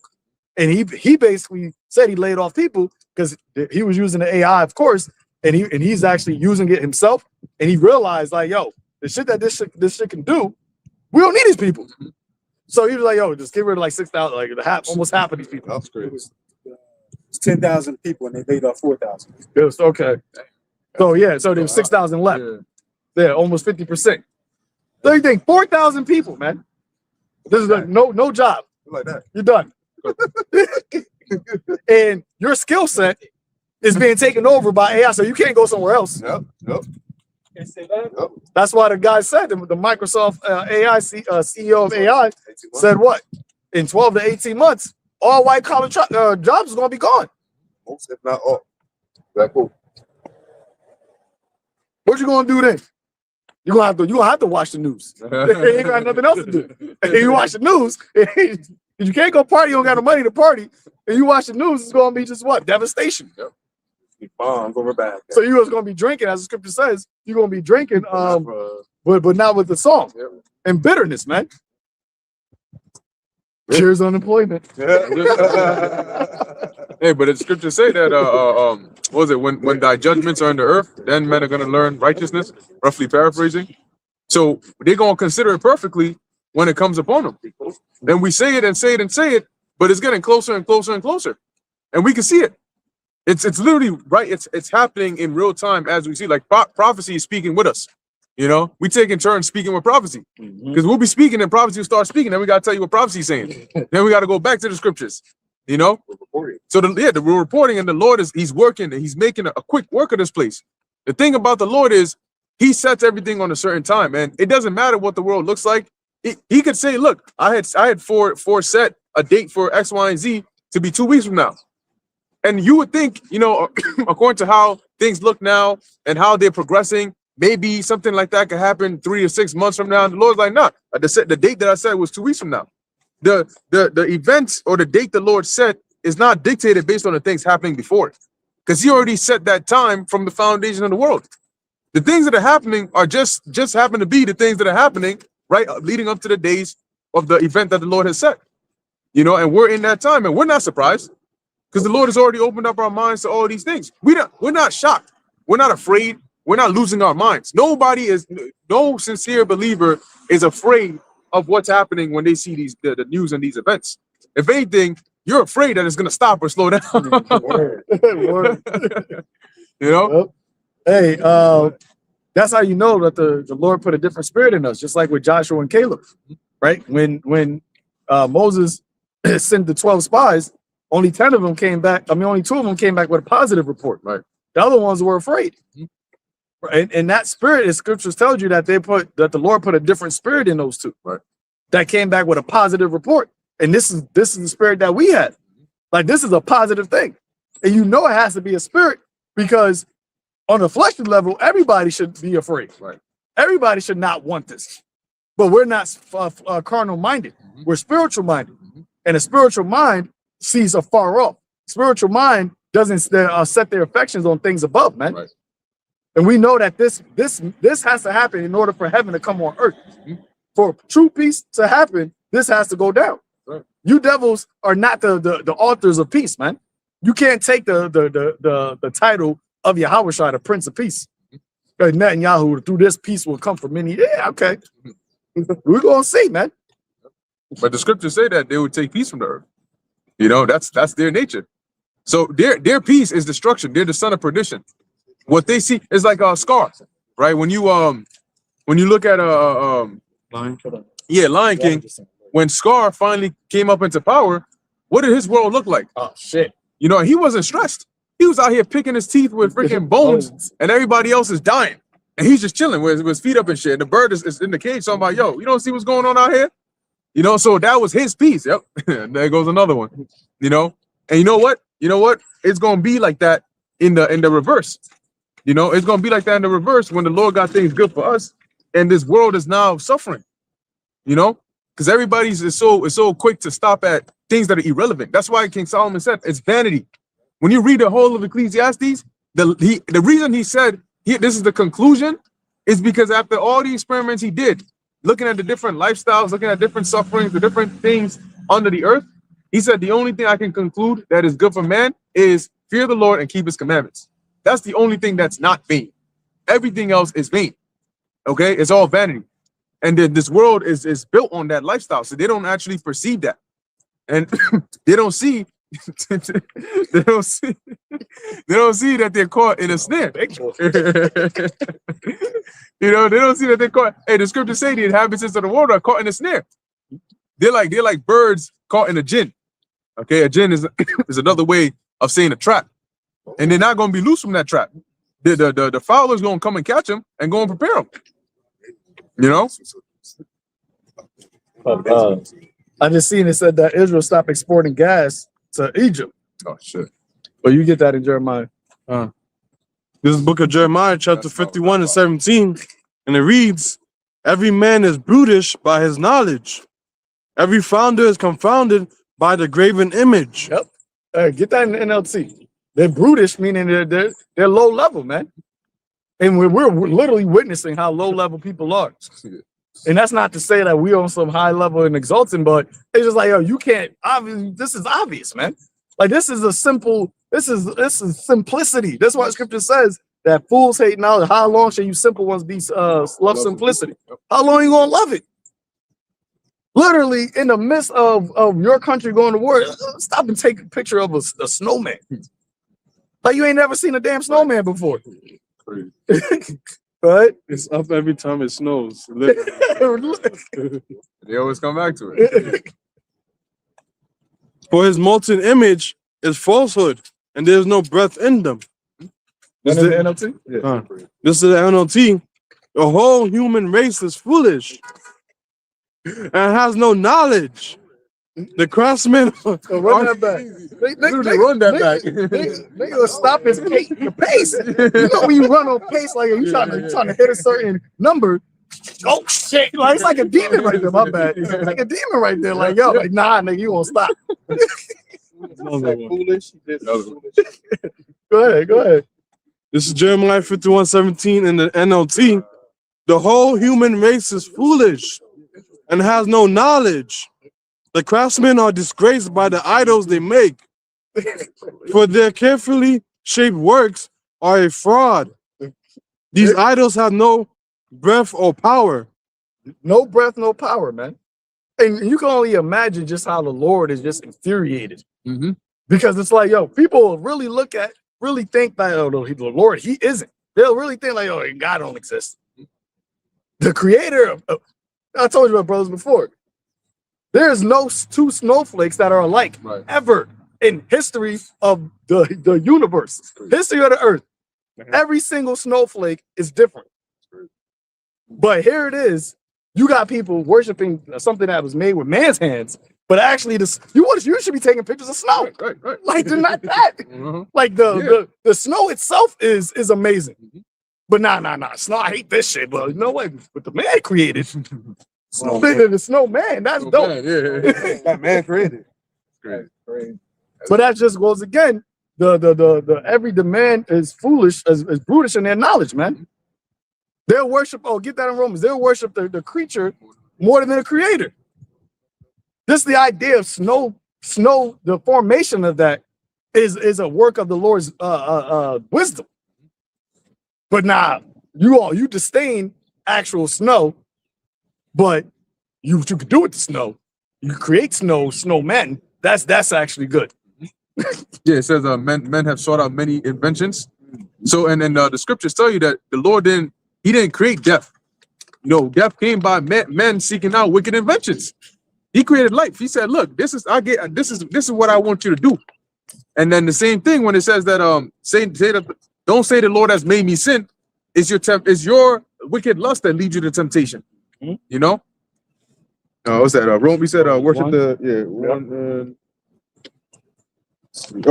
Romans chapter 1 verse 24. Actually, let me start up at 21. This is Romans 1 and 21. It says here, because that when they knew God, they glorified him not as God, neither were thankful, but became vain in their imaginations, and their foolish heart was darkened. See? They're not thankful in the actual things that the Lord created for their life to actually be sustained. Right. They're not thankful for the different seasons and the rain and the water, the air, none of those things. But they become vain in their own imaginations, man. And this is what America produces. This is, it says in Ecclesiastes, that there's an error that proceeds from the ruler. Because that's the mind of Esau. He worships things that are created with man hands. And that's why he's going to create a whole society using AI to do so. Worship himself. Yeah, the robotics. We can do the endless, the impossible. We can traverse the universe with the things that we created. In one of my favorite scriptures recently, I think it's in a letter of Jeremiah. It said that he that borroweth his own spirit. I think that might be the one in Wisdom of Solomon. But in Jeremiah it says something to the same effect that his own spirit, they won't continue for long. Basically, the ones who create these idols, they themselves won't continue for long. Right. So how can the things they make be gods? How can it be gods when they can't even continue for long? Right. It's like, how can the eternal come from the mortal, right? Exactly. Right. But that's the mindset of this devil, with him saying that he can exalt himself above the Most High. I can create immortality. You're not even immortal, but you can create something that can bring immortality. Right. If you haven't even attained. You don't even know 15% of the power of the brain. Damn. 15%. And you've been doing a diligent search for a very long time. Yeah. You don't even know how the memory part of the brain truly works. They said what? Less than, some analysts said they've only really discovered only less than 1% of the ocean. That's crazy. So how much more of the heavens? That's why the Lord said that if you can measure it, then I'll do away with Israel. Oh, I got a precept for you. This is Psalms 39:5. You said that right now people will consider this like the most advanced in terms of technology that man has in understanding how things work. And even with the most advanced, you don't even know but a fraction of how the Lord's creation works. And this is Psalms chapter 39 verse 5. It says, "Behold, thou hast made my days as an handbreadth, and mine age is as nothing before thee. Verily, every man at his best state is altogether vanity." Selah. Sure. At his best state, man. Shit. And this is the basis of man. Yep. Who the Lord on the left-hand side really gave him knowledge. That's why it says his wisdom and knowledge has perverted him. Remember, the serpent, the Lord said he was more subtle than all of the beasts of the field. Right. And that word subtle goes into shrewd and prudent, right, which you could be prudent on the left-hand side. So all of these heathens, they all are on the left hand, but Esau is the most prudent on the left hand. Right. That's why, and I did a video on it, that's why when you go into ancient idols, they all did what? They made it and then laid it with gold and silver. Mm-hmm. But when you go into robotics and AI, they also need gold and silver for it to actually work properly. Gold and so they say silver is the best conducive of electricity. Yeah. And then gold is basically like the sensors for the AI and the robots. So Esau, all he did was just tap into the gold and silver, the idols, on a more prudent level, low level spiritual power. But when people look at it, they are amazed at it. Right. They look at it like, oh my, this is crazy. It can do this. It can do that. So cool. But then you're on the low. So that's why when we get the power on the right hand, you can only just imagine how much we're going to be able to do. Right. Why do you think the Lord was able to walk on water? And we're just telling Peter, yeah, come. He was able to manipulate all of that just by saying, "Hey, just come here," yeah. Or telling the sea to be still. Mm-hmm. That's all manipulation. Stay, stop. Calm down. That's all manipulation through the spirit on the right hand. Esau said it before. Out of all the shit Esau's done, he still never walked on water. Right. The Lord did that 2,000 years ago. You late. What you doing right now, man? In Wisdom of Solomon, it says that the elements went against their nature to obey the Lord. Because then it describes how it said that water forgot its let's just say watering effect, and you have fire burning more fervently in water. What the fuck? What? Imagine you running from the hill, Lord lights your ass on fire. You jump in the water and you burning even hotter in there. What's going on right now? A water fire. That's crazy. Like, what? Yeah, water forgot how to put out fire. It's crazy.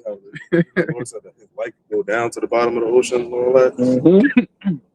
I was going to say that also the questions that the angels asked Ezra, give me the image of a place. Right. Yeah. Go back the day that is past. And number eternity. Show me the interests and exits of death. What do you mean? Like, yo, what? I'm just asking about Israel. how we was talking about how when You can do that. then as past how like Esau tried that with we talk about the reporting shit and Right. putting shit up, but like you still ain't go back to that day. Right. That's you reviewing something that was recorded, but you didn't go back to that day, literally that day. Like we can't go back to Saturday. Like butterfly effect. Yes, Yeah. because I was thinking about, I was talking with a client, and we talking about like, yo, you know what's crazy? You look at the time. Let's say it's 2:46 right now. Once it turns 2:47, we can't even go back to 2:46. Right. We can't go back to 2:45 like that, and that's how you know that the time is short, because Esau has to look at the time and be like, damn, time is running short. That's why they just attacked Iran. And they were talking about the whole thing with the files coming out. How they did it was like, everybody was all riled up in America about that shit. Because they had shit involving children. And these motherfucking, now the military, these people in the military are like, yo, we're going to war for a bunch of rich pedos. That's what you're fighting for. Because Amalek was smart. They're a bunch of PDFs. I just seen some shit. They said the UK said they about to enter in the thing. UK has entered the chat. And that's the beast. And remember, now we talk about once these more NATO countries get in, Article 5. Article 5 gets on. What's that? Everybody got to get in it. And then you get Russia, you get China, you get North Korea, you get all these countries. That's World War III in itself. We're in. It's not going to be a time where they tell the world, like, yo, hey, everybody, World War III has started. No, it's already started. This is happening right now. They just attacked Iran. It's going to be going on. It's going to be going on. Might chill for a little bit. But as of nowadays, ain't been no cool-off factors. The whole Russia-Ukraine, that's 4 years. And 4 years. And Iran, the Israel and the small hats and the Palestine, that's going on 3 years. So what's up? And they've been bombing them every day. Every day it's always an attack. So it's not letting up. It's only going to get worse. I'll just say that the Israeli media is reporting that Kamahani's been killed and his body's been recovered. But it said that it's basically it's like unreported, unconfirmed, but they're just reporting it. But as I was telling the brother, I actually saw something where the CIA agents was telling Trump that they were not too sure if they try to take out him, the next person would be better. Because they're saying that they could be a chain of command, that the next person could actually be more of a hardliner because he could come from the IRGC, which is their the army, the special army force that they have over there. So if you do kill him, it might just be somebody even worse in power. Right, that's the Lord too. Or if that happens, that was somebody that was working with Putin and Xi Jinping. Right. So it's not going to be to your benefit, man. And we know, pursuant to Ezekiel the 38th chapter, we know where Russia's going. They're gonna go. Russia's gonna send their troops into Israel. Right? We're gonna see it on the news, and we're gonna be talking about it if we're still allowed to be out here speaking.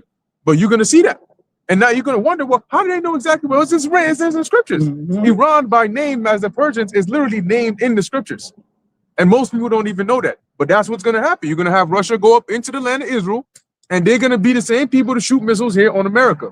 It's gonna happen. Mark my words, you will rule. You will rule on that. And it's funny because they're called in the Persian Gulf. Right, exactly. And something, because everybody's so caught up on the action going on, the ripple effects with that closure of the Strait of Hormuz, people are gonna feel that. They're gonna feel that big time, man. And that's when they're gonna start wondering, yo, prices are going up. Yeah, no shit, Sherlock. Well, what's going on? Hey, did you, like 3 weeks later, 2 months later, that's when people come, hey, did you hear about Iran and they're like going to war with Israel or something like that? Bro, that started 2 months ago. You know where we are right now? But that's these people, that's them being blinded. And the Lord said in Isaiah the 6th chapter, when the question was asked, how long? It said what? Until the cities be overrun. So it makes sense why they walk around ignorantly, because until their cities are destroyed, until they're literally at the mercy of the judgment of the Lord, that's when the veil is going to be lifted. And everything is going to start coming, full circle. With a freaking, what do they call them things? That demolition, the big giant demolition balls? Wrecking ball. Yeah, the wrecking ball. That's going to be right at the end of the reality. When the full circle comes right back, bam, with a wrecking ball. Miley Cyrus on it. It's like you go on a plane and you fall asleep right when you get on it, and then you wake up right when that shit starts, when you hear the fucking prepare for impact. Right. Wake up. Like, yeah, you all wake up right at the time where it's over for you. And that's where everybody's gonna be in that unstable time, man. They're gonna be completely, what the fuck is going on? That's what happened during the 2008 financial crisis. There's people that I know that was working in a financial system. When that shit happened, they said, "Yo, nobody told them." They just came to work one day and everything was just done. They're all a 401k. Wow. Dude said he lost like 70% of his 401k. Damn. He said he had coworkers that killed themselves. But that was something that was happening. It didn't just happen that one day. It was a buildup. There was when they set it up, they took the debts and they put it into the profits. And then opened it in Former Dick and James. They took the company's debts and they kept putting it into some shit. And then you know what that gets? He slapped him. Nothing. Jim Carrey was saying it? No, the other guy, the guy that was drunk. Okay. Because that's what happens. The homos? You setting up a system that says they that laid himself with thick clay. Right. You setting up a system that you are bound to lose it, man. You're bound to lose. But as long as you can just keep it going, that's what they call kicking it down the road. Well, you've done that plenty. I've done that. You kick a rock, see how many times you can kick it. But again, eventually you're just gonna stop kicking that. Right. And he's like, it's just there. That's it. You just walk past it. That's what they're doing with this whole setup. That's what Babylon is. But the Lord has it already for an appointed time. That's the beauty of this thing. He has set the bounds that you cannot pass. And nothing you're going to do is going to be able to force the hand of the Lord to make it last longer. Right. It's already been declared when this shit is going to be open. You had the prophets already seen the kingdom. Right. They've already seen the man of the Lord get crowned. That has to happen. It hasn't happened yet. That has to happen. John's seen Babylon destroyed. Right. Ezra's seen YAHAWASHI come back. So what are you going to do to stop those things from taking place? Hey, he saw the things that have happened before now, the things that are happening now, and the things that happen after. And in nowhere in that did he see your success. and likewise, you too. When they go and look in the Project Looking Glass, it should look right back at him and said, "No, they can turn around because your kingdom is done." You know what they saw was Daniel the 5th chapter, except at this time Belshazzar was them.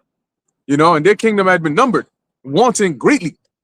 And that's what the Lord is doing. So they're trying everything they can, but you know what? It's to no avail. The harder you try, it's like being in quicksand. The harder you try to get out, the faster you sink into it. And that's literally the position that Esau Edom is in right now. They're trying to stay calm and force thinking that things are going according to plan, but it's not. All right, it's getting out of hand. In fact, it's already in the hand and the control of the Lord. You are in the hand and the control of the Lord. And it's only a matter of time, a short matter of time before they bring out that MOTB. You're gonna see it. It's gonna be like, damn, Lord, did you just like grab it and just throw it into reality? Like, where the fuck they came out with this shit from? But it's somehow gonna make sense. Like the Lord does that. Sometimes it's like the world is going, and then randomly, some random part of prophecy just jumps in, intervenes, and then once it's done, it just bounces. I'm out. Then everything goes back to except this time, it's all interconnected. I think Shalom, you were reading that. How one thing connects and leads to another, which leads to another. And that's the plot twist the Lord has. You go in one direction and the car just does a complete U-turn on a one-way. Not a three-point turn, a U-turn on a one-way. That's how prophecy's going to catch these people. And you ain't got your seatbelt on. So guess who's flying out the windshield? You got something, bro? I had a preset. Isaiah 46:9. Remember the former things of old. I am God and there is none else. I am God and there is none like me, declaring the end from the beginning, and from ancient times the things that are not yet done. Yep. And that's why going into the scriptures is the most. What president was that? That a thorough knowledge of the Bible of Roosevelt is more valuable than a college education, man. Yep. Because you can't work outside of the parameters of the word of the Lord. Who can resist his will? Right. You don't think Pharaoh wanted to? He couldn't. The Lord, his scriptures literally say he hardens Pharaoh's heart. Yep. because he set up Pharaoh for a particular purpose, for this very same cause that I raised you up. And likewise, the Lord through Paul said that about who? Esau. Use the same analogy. The vessel of wrath fitted to destruction. You already fit this way. Right, right. You know, I did a video a couple weeks ago about action figures. When you play with action figures as a kid, you already set up who's the winner. Right. Who's the loser. Like, yo, this is what we're going to do. I remember Saturday mornings, I'm going to get my Spider-Man boom and set the story up. It's already set up. The action figure can't look at it like, yo, why'd you make me like this? Yeah, word. Nah, yo, you just got to lose today. Yep. Every day you And lose. you can make it see. I can make it seem like you gonna win. You probably throwing Spider-Man off the sky. Spider-Man, like, "Ah." But eventually, somehow, like you said, a complete U-turn. Spider-Man just hop up. Ah, what the fuck? I thought I was winning. You know your mind how you want it to be. Yep. And that's what we are in the hands of the Lord. Right. We're the potter. I mean, so like we're the clay. He's the potter. Who can disannul that, man? And it's as the scripture says, he already set it up from the beginning. Right. You already got the winner. Got it? Declaring the end from the beginning, and from ancient times the things that are not yet done, saying, my counsel shall stand, and I will do all my pleasure. And all of the Lord's pleasure. And it's going to be the pleasure of the Lord to take this devil out, man. Yep. It's going to be, the Lord not going to look like, oh, man, I can't believe he's so, nah. Out of all of those wicked, he set him up. That's why he said, I before they did either good or evil, I hated you. Right. You got set up. And this is why this devil moves the way he does. Because the elites of this world, they know that the living God doesn't fuck with them. Right. They know that their forefathers sought repentance and there was none found for them. None. So what do? I'm just going to I got to create my own blessing. Yeah. I got to create my own immortality. Yeah, Esau looking like Tyrese Gibson in that video. Oh my God. What more do you want from me? What blessing There's nothing you can do, man. And the fact that you got the Lord's chosen people here, and not only they're here, but they're awakened, and then they're proclaiming your downfall. That's why it says in Revelation, she was wroth with the woman, right, and went to go make war with the remnant of her seed. Because in this devil's mind, well, how dare you? Right. Well, we do dare, because we got the power of YAHAWASHI with us. That's right. We got the name of the Lord, so we can do this. That's right. In boldness. Then shall that righteous man stand in great boldness. See, there's no other religion that will give us the boldness to do this, man. Right. That's why these pastor porch out pastors, they don't speak about the downfall of Babylon. Muslim niggas, they don't speak about this. It's only the men of the YAHAWASHI that come out on the highways and byways and speak boldly about Esau going down, man. With no type of physical protection here. Right. Because we know who's on our side as what was that, Elisha? Yeah. Said it to the servant, open his eyes. They that be with us is more than that be with them.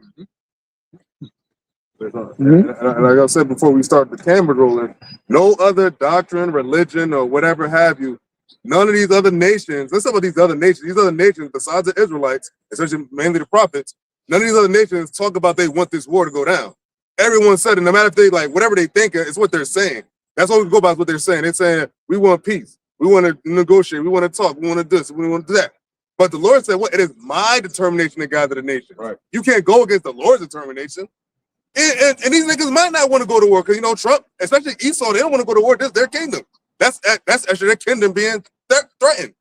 But these other nations, they live in deliciously with Esau's kingdom too. So now it's like, yo, what the fuck is going to happen after this? That's the main question. Is like, where we go from here? We go from here. We go to nuclear obliteration. That's what's going to happen. It's going to be a nuclear war. There's going to be a time where it's like, yo, someone just used a nuke. You see how Israel and America just attacked Iran? There's going to be a news clip. And it's going to be first nuclear missile has been launched. Imagine that news conference.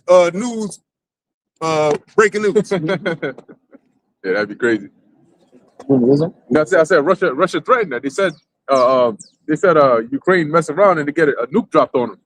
Oh, speaking of Russia, Ukraine, a day or two ago, whatever they used, I don't know if it was the Orshnik or where the hell, Oreshnik, they said that within the last 24 hours, that 1,100 people died, and that last course of 24 hours, 1,100 Ukrainians died.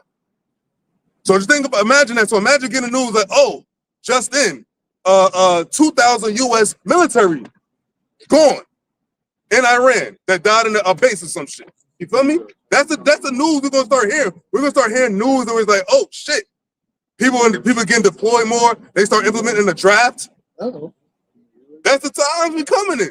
You think the Lord said the slain of the Lord shall be many. Many more shall perish than be saved. See. The Lord said, I'm gonna slaughter the nation's armies. Indignation against the armies and the nation's armies. It's Russia got an army, America got an army, China got all they got is they all got armies. And Putin said that the vampire ball is over. And basically, because he knows it's all been publicized about how they be eating and cannibalizing children and doing these rituals, man. So the whole world is looking at it like, damn, like if you don't do something at this point, you complicit. You're just as wicked if you don't do something to stop what these Western elites are doing. So that's why they're like, shit, you know, at this point, they're gonna crash out. Because what else is left? When it's at that level where you have children being sacrificed and it's on the open, and you see that in the West, people really don't give a damn, this society is done. This society needs to be melted. There's nothing left. You can't reform these people. Well, you know, we're going to talk to you. And it's like, no, if that didn't shake you out of it, then there's nothing that's going to shake you out of it. You're cooked. And you're going to be cooked by a missile. Turn the oven back on. All right. Yep. And the fact that we have already like knew this, but now it's actually presented as evidence. The Lord said He's not gonna suffer us to dwell in the land of Egypt any longer, man. We're not going to just be sighing and crying for these abominations, and the Lord is like, yeah, whatever. Right. Nah, there's an innocent blood that is crying out unto the Lord. There are the saints, the believers that want justice to be done. And the Lord He's all about justice. Right. He's all about justice. Yeah, scriptures say that you shall not cause the patience of the saints to be frustrated. Mm-hmm. You know, because right now Esau has the power to wear out the saints, but they that wait upon me shall renew their strength. See that? So the Lord is a lot is going to happen, and what seems like a month, 2 months seems like a short period of time if nothing is really happening. But when a lot is happening, time seems like it's moving slower. If your day has a lot going in it, 2 weeks go by, you feel like a lot has happened. It's like, damn, it's only been 2 weeks because of so much that's going on. So the Lord can have it to where you have, just in a span of a week, so much has happened. It felt like the longest week ever. Just like you have the days that are moving, it feels like we leave here today, it's gonna feel like 2 days from now, we back here again. Right. That's how fast time feels like it's moving. So the Lord could definitely speed these things up with these prophecies happening where you have days where now months of events are happening. Haran said that, right? You have days where months of events are happening, and he's just moving. That's these moving things real quick. Hey, the former, my bad, bro. The former minister of 48ers said that the coming weeks are going to determine the next coming decades. Yep. So they're already, that's the mindset that they're in. Trump said, well, I can end this and I can keep going for a long time, or I can end this in 2 or 3 days. The pompousness, man. His look is more stout than his fellows. Mm-hmm. Would you have to say something? Oh, yeah, no, I was just going to say that. No, it's all good. It's going to come back. Yeah. the train comes back to the station. But I had a precept. Isaiah 34, verse 1. It says, Come near, ye nations, to hear, and hearken, ye people. Let the earth hear, and all that is therein, the world and all things that come forth of it. For the indignation of the Lord is upon all nations, and his fury upon all their armies. So you want to name it Operation Epic Fury? Let's see if you can match the Lord's fury.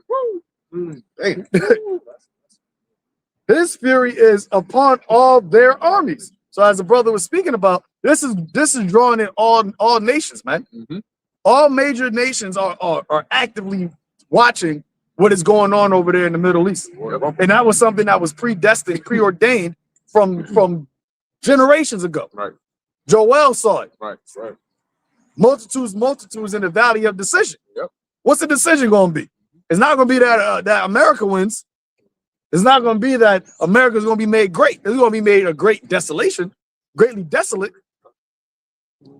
But that is the determination. It says he has utterly destroyed them. He has delivered them to the slaughter.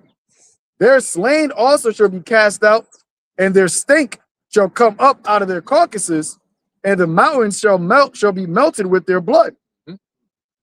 All of the hosts of heaven shall be dissolved, and the heavens shall be rolled together as a scroll, and all their hosts shall fall down as the leaf falleth off of a vine, and as a falling fig off from the fig tree. For my sword shall be bathed in heaven. Behold, it shall come down upon Idumea and upon the people of my curse to judgment. So who is Idumea? That's already been explained and exposed. Right. Edom, Esau, Tiny top. the tiny tops, the chief of them. But hey, you got Teman, you got Basra, you got the other dukes, Right. which they all are in cahoots. And brother always say, you take off the tiny top, you cut the fries off the sides, you put him in some regular civilian clothes, he just a regular Jim. Right. This is, and it's that one particular nation, man, that the Lord got his right in crosshairs. And these other MAGA, when this shit continues to get worse, you already had these MAGA red-blooded Edomites that are really upset with America, especially Trump administration, doing all this at the behest of Israel. How much more when it gets worse? They all going to turn on them. You got our kids dying in this war for them. You said that there was no missiles that can attack us. So why are we over there? Right. They should be fighting their own wars. Right. Why are we dying? Why is our oil at a spike? Right. Tucker calls Yep. out, yeah. Remember, he said it. Somebody said, is it America first or Israel first? He said it was Israel first. It was a United States congressman. It's Israel first. Then somebody try to It's crazy. So you're going to have that disdain, that evil eye toward each other in your own kingdom. But then when this shit goes down, it's going to translate to the next day, and then everybody's going to be looking at you. Just like how brother made mention of Scar. Well, when Scar Canaan went down, all the hyenas was looking at him. Word. Yeah, right. That's going to be Benjamin Netanyahu. my Christian friends of America. That's unfolding in real time. Matter of fact, the train came back to the station, so makes that point. Come back. Yeah, I was thinking, because you said how time is accelerating. Think about this. It's been about 12 hours since this actually went down. It started at last night. Within 12 hours, hasn't even been a full 24 hours. UK has entered the war. War has been declared. Decapitation strikes. Just to show you, because it was a buildup for weeks. We've been, really for months, we've been looking at like, damn, shit taking mad long. And now it's here. Now it's like, okay, what's next now? Now it's like, okay. But you see how much can happen in such a small amount of time. Just to show you that when things accelerate with the Lord, man, the Lord can make things happen in a very small frame of time. A lot can happen. So much can happen in such a small frame of time. And it's all according to the Lord's time, and his word doesn't go out void. It accomplishes what it was set out to do, as pursuant to Isaiah, the 55th chapter. All right? So when the Lord brings out his word, it's going to accomplish what it's meant to do, man. And it's and in that short frame of time, that's how it's going to be with the MOTB. One day it's going to be regular. It's going to be the buildup. We're going to be hearing about it. News is going to be coming out, and then within one day, boom! Now is the day. Everybody got to have it now. Just like we've been leading up to this, and then now is the day. Boom! Now it happened. MOTB, the buildup, the waiting game. Everybody going to be talking about it, and then when the time comes, boom! They're going to hit you with it. It hasn't even been a full day since this shit happened, and look how much has transpired, man. Protests outside of White House over strikes against Iran. There you go. As we talking, like there's shit that's happening right now. Missiles are flying as we speak it. Yeah. Literally. You know what's crazy? In Iran, they're saying there's protests that they're cheering that this nigga's dead because they're saying that Kamahani's dead. So you got Iranians cheering that, but then in America they're protesting against of attacking Iran.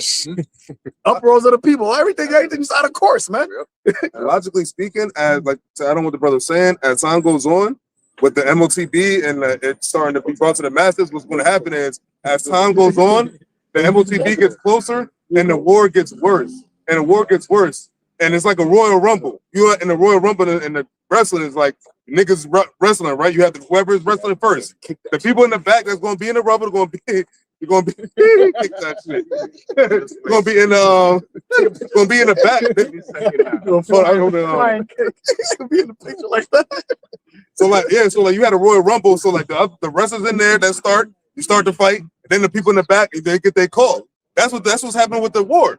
They're waiting to get that call. So as the MOTB gets closer, the war gets worse. The war gets worse. Right. More people get added. And as soon as they say boom, he calls it all. Boom! That's when the big show comes. Boom! The Lord calls us forward. Yeah. Yeah, I was thinking how with you know how you may be doing something. It could be whatever it is, but you used to doing certain things a certain kind of way. And then somebody shows you a better way or how it actually should be done, which is much more simple and quick and easy. And you're like, yo, that's crazy. Like I never actually thought about that, but I see how much more efficient it is. One example is like opening a banana. You know, it's really you're supposed to turn to the upside down, and you press the little bottom part, and then you peel it. It comes off just like that. I think monkeys open it. They don't get a freaking butcher's knife and chop off the first part and then try to peel that shit. No, peel that shit. So they know how to maneuver. But the reason I say that is, we that's what I do.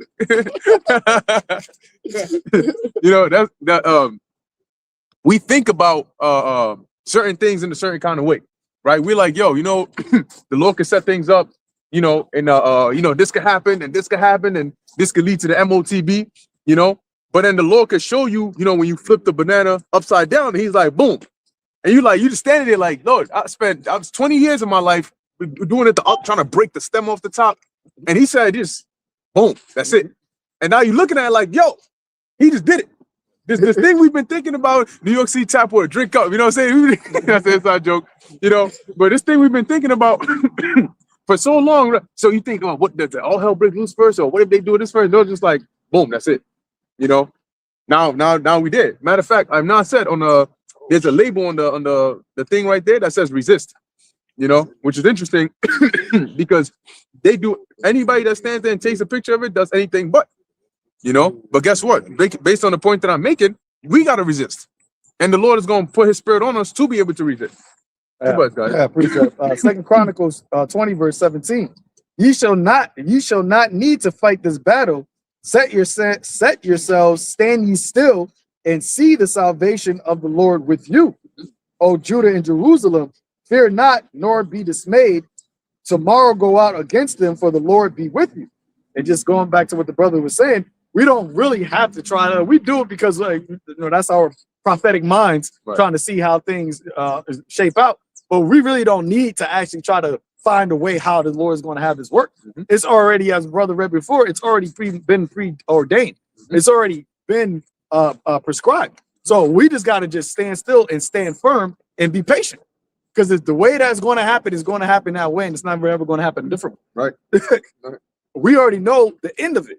And that's the beauty of being in the truth. We know that the MOTB is going to come. We know that some people are going to, the elect are going to get victory over it. We don't know how the Lord is going to do it, how the inner workings of the divine intervention is going to work. But that's a part of the beauty of it. You don't want to go to a new movie and know every single scene. Right. It's like, I want to watch it. Yeah. Hey, I was going to add, that's what makes a man attractive, the element of mystery that he has. It's like, certain things about him, but you don't know a lot. Even with a woman, that makes a woman attractive. The mystique. Yep.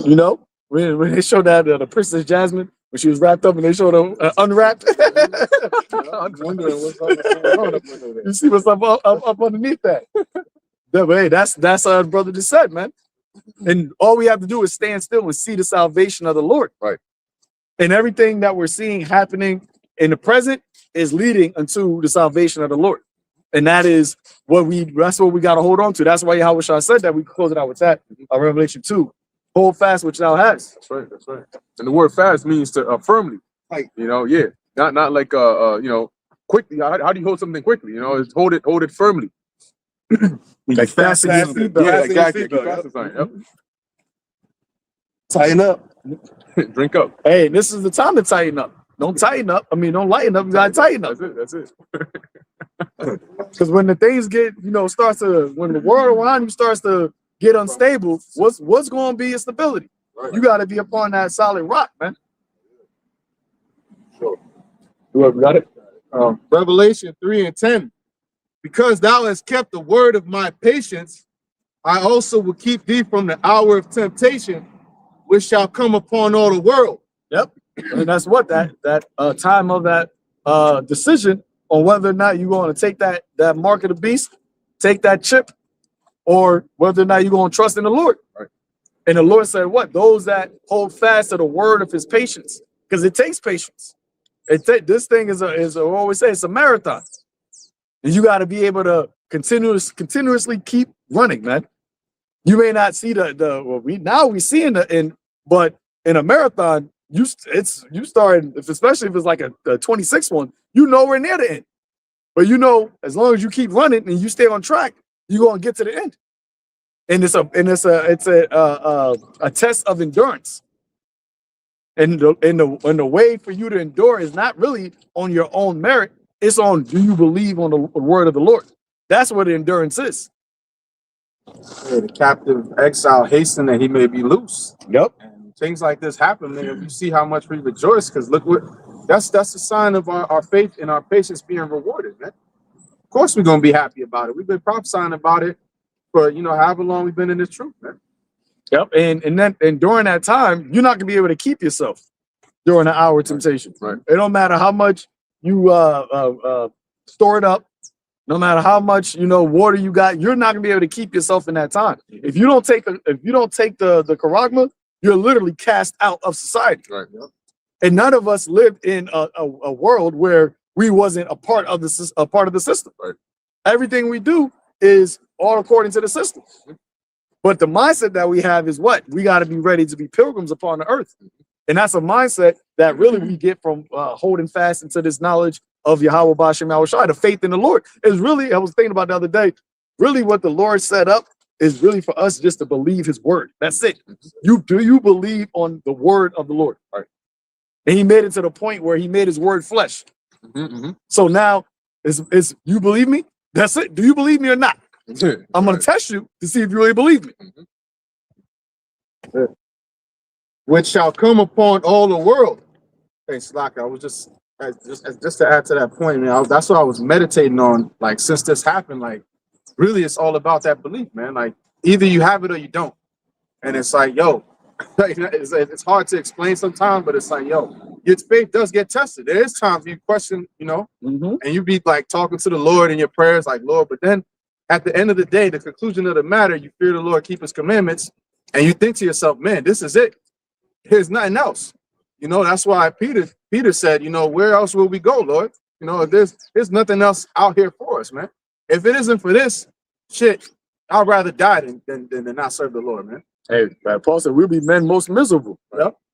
If you really think about it, it's like, yo, after all of the stuff we know about this world and the way it works and the society and the system, the trap that we're in, if there's no way out of it, if this isn't the truth, we're like literally fucked. Like, we're like actually fucked. Yo,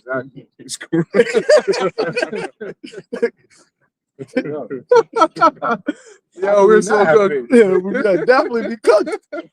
But see, that's why the Lord sent YAHAWASHI, because even if we die, we know that He can raise us up from the dead. Right, yeah.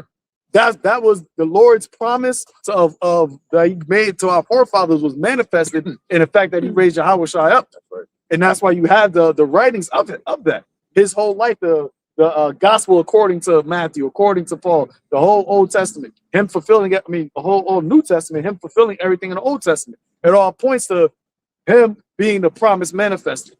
So even in the face of death, well, we know that, hey, the Lord can raise us up from the dead. That's right.